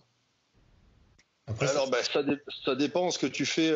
Si tu travailles, c'est pour travailler le fond. Donc, effectivement, il faut faire du travail de 45 minutes, 1 heure, où tu marches à un rythme régulier pour travailler le fond au niveau pour le cœur. Mais après, tu as le cardio pour avoir de l'endurance. Donc, ce sont deux choses différentes. Effectivement, nous, souvent, le cordonnier est plus mal chaussé. Moi, aller marcher pendant 1 heure, ça me fait chier. Ça me fait chier. J'ai mal au dos, j'ai mal aux genoux, ça m'emmerde. Donc, je m'ennuie. Mais par contre, le cardio, rien que dans les entraînements qu'on fait, fonctionne très bien, hein, puisque moi je fais un test cardiaque quand même tous les 2 ans, et là le dernier que j'ai fait, j'ai changé mes techniques d'entraînement depuis 3 ans, et l'avant-dernier que j'ai fait était bon, mais le dernier que j'ai fait était encore meilleur. Donc parce que j'ai amélioré en fait ma résistance et puis mon endurance, puisque j'étais quand même à 300 watts sur le vélo et j'étais à 75% de mes capacités respiratoires. Et au niveau 3 ans avant, j'étais à 100% à 300 watts. Ah ouais. Donc ça veut dire que je me suis amélioré. En vieillissant, je me suis quand même amélioré, malgré que je fais pas de tapis, je cours pas. Et maintenant, je devrais le faire. Dans la logique, je devrais le faire, mais ça m'emmerde. Ah ouais. Et toi, Michael? Oui, non, mais j'en fais de temps en temps. J'allais marcher. Enfin, j'en fais plus volontiers quand il fait un peu plus beau. Et puis après, sinon, tu peux faire du cardio en faisant des supersets biceps, triceps légers en non-stop. Hein. Ouais. Tu fais ça pendant 30 minutes, ça te fait ton cardio. Ouais, moi, je fais la boxe à côté, exprès pour ça, justement, pour faire autre chose que cardio. Voilà, donc c'est pour ça. Moi, je le fais quand tu disais, quand tu fais les abdos aussi, quand tu t'arrêtes pas, tu fais non-stop et tout. De toute façon, nos entraînements, Arnaud, les entraînements qu'on fait, ils sont hard à ce niveau-là. Je pense que ça tape sur le cœur. Hein. Franchement, des fois, quand je mettais la montre connectée, je voyais comment ça montait. Donc, non, c'est sûr que c'est. Donc voilà, ça répond à votre question, hein, les deux en font. Alors pourquoi on ne voit pas Gundy travailler avec des haltères et des barres? Il y a pourtant des exercices haltères poids dans le volume 1 de son livre. Bah oui, le volume 1, c'est pour les débutants et qui n'ont pas accès à beaucoup de matériel ou des salles peu fournies, ouais. Voilà, donc c'est le... Et puis c'est lié, comme je disais tout à l'heure, aussi à l'âge. Enfin, tu prends l'âge. Non, mais maintenant, j'ai accès à du bon matériel. Donc, je préfère m'entraîner avec du bon matériel. De temps en temps, j'ai acheté une barre EZ, la plus chère du marché. Donc, je fais un peu de... un peu de poids libre, mais sans excès. D'accord. Alors que nous, par exemple, dans les salles de musculation qui sont pas personnelles, du coup, et ben, comme les machines sont pas forcément toutes bien adaptées, on a intérêt à conserver un peu de barre libre, hein. Des haltères, quoi. Arnaud, avec Arnaud, on fait de ça, on fait un mélange, hein. Haltères. Ouais, on fait un mélange, hein. Mais t'as vu qu'on se sert quand même beaucoup plus des machines que des poids libres. Hein. Ah ouais, bah de toute façon, avec les poids libres, on pourrait pas parce que le type de programme que tu le fais, tu compenserais trop, tu sais. Les machines, moi, actuellement, d'ailleurs, c'est la réflexion que je t'avais faite tout à l'heure. Ouais. C'est que lorsqu'on fait les 10-5, quand tu fais du développé avec haltères, c'est chiant. Parce qu'à chaque fois, tu es obligé de reposer les haltères et les rejeter à chaque fois. Ouais, donc en fait, tu dépenses énergétique pour rien, quoi. Ouais. Ce qui est dangereux en plus. En plus, ouais. Dès que tu prends lourd, ça devient dangereux. Donc c'est plus galère pour ça. Donc on reste sur les machines. Ah ouais, non, c'est clair. Et je voyais Big Ramy, il faisait quasiment que des machines, sauf à la fin où il fait des fentes avec un poids sur les... Ouais, ça c'est clair que les fentes c'est terrible. Hein. Les fentes, pour moi c'est le moment le pire qui existe en musculation, c'est les fentes. Après avoir fait, je te jure. Là, t'as marché aussi. Ouais, mais les fentes marché, ouais. Je parle à cela parce que une fois que t'as capté, t'es à l'équilibre, etc. Tu fais ça en fin de séance, bah c'est ce qu'on a vu à un moment dans le programme. Ah putain, tu ressembles à... Enfin, c'est chaud, hein. Et c'est dangereux parce qu'à la fin, avec la fatigue, moi personnellement, j'avais le jeu qui partait gauche-droite, tu vois. Il était plus stable. Donc, non, c'est clair, c'est compliqué. Non, faut s'adapter, hein. Alors, attendez, les gars, je suis en train de regarder Comment s'alimenter et s'entraîner lorsqu'on travaille de nuit? Le métabolisme est-il plus ralenti? La nuit? Ouais, c'est ceux qui travaillent de nuit, en fait. Ton métabolisme, il n'est pas ralenti si tu es réveillé la nuit, hein. Mais au bout d'un moment, il s'adapte pas, quoi. Il inverse pas les. Ah si, après ça dépend parce qu'il y en a, ils travaillent de nuit pendant une semaine. Après. Ouais, ils font les 3-8 là, par exemple. Ouais, c'est le pire. Si, de toute manière, là, en ce moment, il y a le truc sur les retraites. Les mecs qui font les 3-8, ils la toucheront pas longtemps leur retraite. Ouais, malheureusement, ça joue sur la santé, hein, c'est clair. C'est clair. Mais du coup, après, manger, j'ai envie de te dire que faut manger tes repas comme sont prévus normalement, quoi. Sauf que tu le fais la nuit, c'est tout. Hein. Ouais, non, mais avec les trucs, enfin les décalages hormonaux, etc. Ouais, c'est pas top. Hein. Ah non, c'est même ce qui est pire pour la santé. Hein. Ouais, ça on n'y pense pas, mais moi j'en connais qui travaillent de nuit hein, parce que ça paye mieux, mais c'est vrai que tu payes sur la santé, tu payes aussi. Après, si tu travailles de nuit, mais tout le temps la nuit, c'est encore autre chose. Ouais. Mais toi, Arnaud, t'as des athlètes qui font ça là, du 3-8 ou. Non, mais qui font les postes dans la police. Regarde Cédric, lui, il fait il fait de nuit, de jour, enfin c'est un peu la galère. C'est pour ça que quand je fais des programmes alimentaires, je leur mets pas d'heures, comme beaucoup font, mettre des heures de repas, parce que déjà c'est un stress. Ouais. C'est pour ça que je mets des repas 1, repas 2, parce que le repas 1 sera toujours le premier repas lorsque tu te lèves. Parce que forcément, ton métabolisme est différent que quand tu as dormi. Donc c'est pour ça qu'au moins, t'as pas de... Parce que t'imagines, si tu te couches à 7h du matin alors que d'habitude, c'est l'heure où tu te lèves, donc tu dois manger ton dernier repas en fait à 7h du matin alors que normalement tu t'en vas, c'est un bordel. Donc le corps ne comprend plus et c'est pour ça que la journée, elle commence quand tu te réveilles. Voilà, moi je fonctionne comme ça et c'est beaucoup plus simple. Et d'ailleurs, ça marche très bien parce que personne se plaint et tout le monde se dit, bah ouais, finalement, putain, c'est très bien, il n'y a pas de stress. Et puis, il s'alimente normalement et puis il s'entraîne normalement. Ouais, avec un peu plus de fatigue parce que la nuit, tu dors moins quand tu dors le jour. Ah ouais. Ah, t'avais aussi je crois qu'il y avait un boulanger aussi dans la team là qui me semble. Ouais, Cédric, mais lui il travaille que de nuit, donc c'est différent. Lui c'est plus, si tu veux, il y a que 2 jours dans la semaine où il travaillait pas de nuit, mais sinon il travaille que de nuit. Donc son corps il est habitué. C'est pas les 3-8, c'est vrai, c'est ce qu'il y a de pire. Hein. Ah ouais. Il y a rien de pire les 3-8. J'ai déjà fait moi aussi quand j'étais gamin, quand je faisais les travails, tu sais, les emplois pendant les vacances. Oh, ça te cassait mon gars ça. Le 3-8 là. Intérêt de ne pas avoir de problème pour t'endormir. C'est clair. Parce que plus si tu fais les 3-8 et que tu as du mal à dormir, je peux te dire que c'est le pompon là. Ouais. Ah ouais, c'est sûr. Alors là, j'ai une question d'un ancien, a priori. Et alors, c'est bizarre parce que je pensais qu'il pouvait avoir la réponse, mais il dit j'aimerais des conseils, s'il en est, pour optimiser l'entraînement pour des gens comme moi, plus de 40 ans. Donc il a plus de 40 ans, il a 20 à 30 ans de muscu derrière lui, des bonnes perfs générales, il s'entraîne 5 fois par semaine, il dit qu'il progresse plus depuis 10 ans, 1m80, 90 kg propre, disciple de la méthode de Lavier depuis 15 ans, mais je coince. Le problème, c'est que c'est des questions trop vagues, je trouve. Après, tu progresses plus de toute manière. Moi, j'ai toujours eu l'impression de stagner toute ma vie, donc faut s'accrocher et puis tu t'aperçois qu'en fait, tu progresses quand même. Hein. On va dire qu'il y a un moment donné, quand tu bouges plus, parce que tu es en phase de vieillissement, quand tu bouges plus, c'est que déjà tu régresses pas. Donc ça veut dire que tu progresses finalement. Parce que tu régresses pas. C'est ce qu'il faut déjà, il y a un moment donné où tu te dis maintenant je dois pas régresser. Donc le fait de pas régresser, ça veut dire que tu progresses. Oui, après, si tu t'analyses bien, il y a toujours certains paramètres sur lesquels tu progresses. Tu prends un peu de force à droite, un peu de force à gauche. Bon, t'en perds aussi peut-être à d'autres endroits, mais t'essayes de t'accrocher comme tu peux à ce que tu peux, quoi.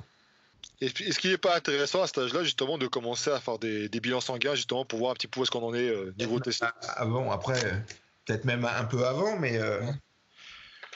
Parce que ça, c'est vrai, on n'y pense pas, mais ça peut être intéressant. Parce qu'en France, on n'a pas cette culture-là. Je sais qu'aux États-Unis, a priori, c'est plus le cas. Ouais, non, tu sais, la plupart, ils en font pas. Ouais, après, ceux qui ont les moyens, quoi. Un, parce que ça coûte cher, et deux, ils ont envie d'avoir la réponse. Ouais, c'est pas faux. Non, c'est vrai, en plus. C'est pas pour rien que, Sean Roden, il a failli crever avec avec ses antidouleurs. Il se serait aperçu dès qu'il y avait des trucs que ça lui flinguait sur un bilan sur un bilan sanguin. Hein. C'est vrai, ça qui m'avait appris ça. Je pensais que, je rappelle, c'est un ancien podcast, je pensais que les pros, ils avaient un médecin, machin, et en fait, non, il faut pas de bilan, quoi, les mecs. Ah non, t'imagines, sinon, déjà, je te dis, ça coûte horriblement cher aux États-Unis, et deux, les résultats, tu les connais, et donc, t'as pas envie de les entendre. Hein. Ah ouais. Ah ouais, c'est pareil. Un truc qui coûte pas cher, c'est sa tension. Quand les mecs ils sont pleins de stéroïdes, ils prennent pas leur tension parce qu'ils savent que le résultat sera pas bon. Ah ouais. C'est vrai qu'après tu as cet effet-là aussi. Des fois, tu as des gens qui sont très très bien, ils sont en pleine forme, etc. Et dès qu'ils font un bilan sanguin et qu'ils leur apprennent une maladie, bim, c'est la chute, quoi. Oui, c'est pour ça que mieux vaut ne pas. Enfin, je veux dire, dans leur esprit, mieux vaut ne pas savoir et continuer à l'ignorer. C'est pour ça que les mecs, tout d'un coup, ils s'aperçoivent qu'ils ont les reins qui sont pourris et tu vois, ils n'ont pas les signes précurseurs. Parce que tu le vois au bilan sanguin que tes reins, ils commencent à être sacrément affectés, quoi. Ah ouais. Si le mec, il t'annonce du genre Flex Wheeler, j'ai les reins pourris, mais quelle surprise, c'est que les bilans sanguins, il en a pas abusé. Ah ouais, c'est clair. Il y a des coachs qui les recommandent, mais tu peux pas obliger le mec à le faire puis des fois, les bilans sanguins, je veux dire, pour des mecs qui font de la compète au niveau, si tu leur apprends. Pas bon, hein. Non, puis si tu leur apprends que. Mais quand bien même ils apprennent des trucs, ils vont pas s'arrêter là. Hein. Ah non, c'est ça. C'est pour ça que tu veux pas en entendre parler. Tu sais, la méthode américaine, c'est comment tout est bon pour arriver à son objectif, etc. Donc, ouais. C'est pour ça que je dis, ne faites pas de compétition. Ouais, c'est vrai, c'est particulier. Hein. Si tu veux absolument rester en bonne santé, etc., compétition de bodybuilding et longévité, ça va rarement ensemble. Hein. Ouais. Là, en fait, rien à voir. Hein. T'as vu que le père de The Rock est décédé? Ouais, j'ai vu il y a quelques jours. Ouais, c'était un beau bébé. Alors, pour ceux qui disent qu'on vit pas longtemps dans le milieu du catch, etc., machin, comme quoi. C'est 75 ans, c'est quand même un bel âge. C'est pas non plus 50 ans, quoi. Ouais, enfin, c'est pas non plus. Par contre, nous, en bodybuilding, j'ai vu que. Alors, il n'y a pas beaucoup de monde qui connaît Clarence Bass, Mr. Ripped. C'est en fait pour ceux qui lisaient Muscle and Fitness, c'était le chauve qu'on voyait à la fin sur les dernières pages. Moi, j'ai toujours connu vieux, donc tu vois, quand j'avais 15 ans, il était déjà vieux. Ouais. Et j'ai appris là qu'il avait 82 ans et il était toujours les abdos méga secs et toujours en vie, malgré le fait qu'il boive beaucoup de lait. C'est ça, je me suis dit, mais avec tout le lait qu'il boit, il va mourir, quoi. Ah, mais ils vont te dire, c'est une exception, hein, Michael, parmi tant d'autres. Ouais. Ah non, mais sec comme il est à 82 ans, bon, il a plus beaucoup de muscles, mais il est toujours sec. Il est toujours vivant, ça m'avait étonné. Ah ouais. Il y a quelques jours qu'il était toujours là. Ouais. Un ancien aussi hein, que je connais très très bien, Tony Lamouche, parce que je vivais sur Orléans. Pareil, hein, encore en pleine santé, etc. Enfin, tu vois, comme quoi, faut pas se fier à tout ce qu'on dit. Non, mais il y en a beaucoup qui malheureusement. Oui, après, c'est une réalité. Mais bon, t'as expliqué les raisons et puis voilà. C'est toujours pareil. Si tu vas dans l'excès, c'est ça. C'est le problème, c'est que les gens qui vivent pas longtemps, c'est les gens qui vont dans l'excès et qui se disent, le plus, je serai plus, tu vois. Ah ouais. Et ces gens-là sont courts. C'est d'ailleurs pour ça qu'il y en a beaucoup dans le milieu du body, c'est des étoiles filantes. Tu les vois, ils sont super à 25 ans, ils ont un niveau que nous on avait à 35 ans. Tu les vois arriver, tu sais pas d'où ils viennent, et 5-6 ans après, on n'entend même plus parler, on sait même pas qui c'était. Non, c'est vrai. Hein. T'en as pas mal comme ça, des gars qui. Tout le monde disait, c'est un extraterrestre, machin, puis tu les vois plus parce qu'ils sont blessés. Ils sont pétés les genoux, ils sont pétés ceci. Oui, ils sont morts. Oui, ils sont morts, tout simplement, ouais. Ouais, parce que tu sais que cette année, il y a eu beaucoup de décès. Enfin, en 2019, dans le bodybuilding, il y a eu beaucoup de décès. Hein. C'est une année qui a été. Comme les autres années. Encore, voilà. Mais tous ceux qui sont déclarés, parce que tous ceux qui ne sont pas été déclarés, il y a ceux-là aussi, quoi. Ah ouais, c'est vrai. Il y en a qui sont pas très connus, des fois on n'en parle pas, mais c'est. Maintenant, avec Internet, on le sait beaucoup plus qu'il y a 10 ans, 15 ans. Est-ce qu'il y a une étude qui a été réalisée par rapport à ça ? Est-ce que c'est vrai de dire que dans le body, on meurt plus jeune qu'ailleurs ? J'ai pas besoin d'une étude pour le. Ouais, mais bon. Ils meurent. C'est ce que je te disais. Les mecs. Et en plus, les mecs qui meurent, c'est pas du cancer, parce qu'on nous disait, ouais, tu vas mourir du cancer, etc. C'est beaucoup du cœur, un peu des reins. Ouais. Et puis, je te disais, j'ai pas besoin d'une étude aussi pour ce que je disais tout à l'heure, les remplacements de hanches sont un peu anormalement élevés à des âges assez jeunes en bodybuilding. Ouais. Bon, pas besoin d'une étude pour voir que les mecs, ils ont aussi un surmal au dos en bodybuilding, etc. Quoi. Ah ouais, c'est clair. Alors, attends, ça fait combien de temps ? Ça fait presque 2 heures. J'ai une dernière question parce que malheureusement, les gars, encore une fois, merci pour toutes les questions que vous avez posées. Mais bon, là, il y en a trop. Donc, on fera peut-être un autre podcast un autre jour. Là, c'est pour les compléments alimentaires. Il disait que, alors, je cite, je vais lire ce qu'il a écrit. Dans son bouquin sur les suppléments, Gundy lance une bombe que personne n'a notée. Les études scientifiques démontreraient que la L-citrulline serait inefficace et augmenterait la fatigue ressentie. Seul le malate de citrulline aurait des effets positifs. Or, il n'y a plus aucun fabricant qui produise autre chose que la L-citrulline. Le vrai malate est introuvable. Bref. Non, enfin, en fait, le vrai malate de citrulline a disparu. Ouais. Du coup, ils disent que c'est un supplément arnaque acheté ou... Non, mais après, la citrulline, c'est pas forcément les mecs, ils le prennent pas forcément pour augmenter les performances. C'est plus, c'est un truc pour la congestion. Ouais, ce que je dis, c'est bien ce que je pensais parce que c'était même mieux que l'arginine d'ailleurs. Ça peut servir aussi. Alors c'est pas parce que ça augmente pas les performances que c'est pas bon. C'est aussi un supplément longévité parce que il va faciliter le travail cardiaque. D'accord. Et du coup, toi, ton booster, c'est quoi ? C'est que t'es à base de guarana ? Pas de citrulline juste avant l'entraînement, tu peux en prendre, Parce que c'est ce que j'ai dit, plus tu fais des stacks bizarres avant l'entraînement, plus tu risques de faire le yo-yo avec l'insuline et donc avoir une fatigue ou d'avoir la tête dans la lune sans trop savoir. Donc, ce qui n'est pas booster, toi, du genre la créatine, c'est pas parce que tu prends de la créatine que 5 minutes après tu vas avoir la force de Tarzan. Par contre, au contraire, la caféine, c'est un truc, tu le prends, ça agit immédiatement et puis l'effet après il disparaît. Donc tout ce qui est effet long terme du genre citrulline, créatine, etc., j'évite de le prendre juste avant l'entraînement parce que ça va avoir un tout petit effet sur l'insuline, mais tous les suppléments que tu rajoutes qui ont un tout petit effet sur l'insuline, tu peux avoir des mauvaises réactions par rapport à une hypoglycémie. Donc, j'évite tous les risques. Tout ce qui n'a pas d'utilité juste avant l'entraînement, je le prends à un autre moment. Voilà, donc ça c'est pour justement ça fait référence, je crois que c'est Christophe Bonfond qui avait sorti un complément alimentaire justement qui partait de ce principe-là, c'est-à-dire c'est un complément que tu utilisais toute la journée comme la créatine en fait, tu vois, tous les jours, et avant l'entraînement tu prenais autre chose quoi. Je peux même te donner un conseil gratuit pour ceux qui ont des problèmes pour dormir, ils peuvent essayer la citrulline pour voir si ça les aide à dormir, parce que le NO est impliqué dans le sommeil. D'accord, bah ça j'ai testé, tiens. Ça peut empêcher de dormir, mais ça peut aussi, après ça dépend des conditions, ça fait bizarre de dire ça, mais le supplément le plus emblématique de ça, c'est la taurine.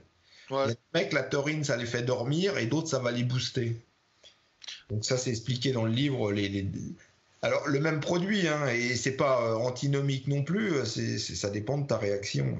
Ouais, ce que tu disais encore une fois... Donc, on va avoir des insultes en disant « Ouais, j'ai pris de la citrulline, ça m'empêche de dormir ». Je dis, pour les gens qui ont du mal à dormir, vous pouvez essayer de tester la citrulline pour voir si ça vous aide à dormir. Voilà. Donc, n'hésitez pas dans les commentaires si vous avez testé, donnez-nous vos ressentis. Donc, pour résumer, c'est pas parce que c'est pas un booster de performance du genre le mec il va courir le marathon, il prend de la citrulline juste avant et puis le marathon il va le faire en 2 fois moins de temps. Mais ça reste un supplément qui peut être utile pour d'autres choses que la performance, la longévité, peut-être pour dormir, peut-être ou non, et pour la congestion. Ah ouais, c'est clair. Et par contre, pareil, c'est un supplément dont les effets vont être modulés en fonction de ton âge, ce qui s'explique très bien. Un jeune, il va avoir moins tendance à réagir bien à la citrulline qu'un vieux de 50 ans. Plus on est vieux, plus on a de chances de réagir bien à la citrulline. On peut dire que si vous voulez tout savoir justement sur ces différents aspects des compléments alimentaires, j'ai écrit un livre sur les compléments alimentaires, donc tous ces effets sont résumés dans ce livre. Voilà, donc je mettrai de toute façon les liens. Pourquoi certains réagissent, pourquoi il y a des effets complètement divers suivant les gens pour le même complément alimentaire, pourquoi les études, il y en a qui disent que c'est bien, d'autres qui disent qu'il n'y a pas de résultat, etc. Tout ça, c'est expliqué dans le livre. Donc achetez-le. Bon, en tout cas, merci à tous pour le suivi. Merci d'avoir été là, les gars, Michael et puis Arnaud. Pour vous suivre, je mettrai tous les liens évidemment dans la description. N'hésitez pas, si vous avez des questions, des thèmes, etc., à les mettre dans les commentaires. Oui, pour me suivre, ça va, mais n'en profite pas pour me raconter ta vie dans des messages. À rallonge. Voilà, ouais. Très bien. Tu peux me suivre, mais j'en demande pas plus. Voilà, c'est ça. C'est pour tout le monde pareil, ça. Exactement. Bon, merci les gars, je vous dis à bientôt. Salut. Allez, bonne soirée. Ciao, ciao. À bientôt. Ciao. Ciao, ciao.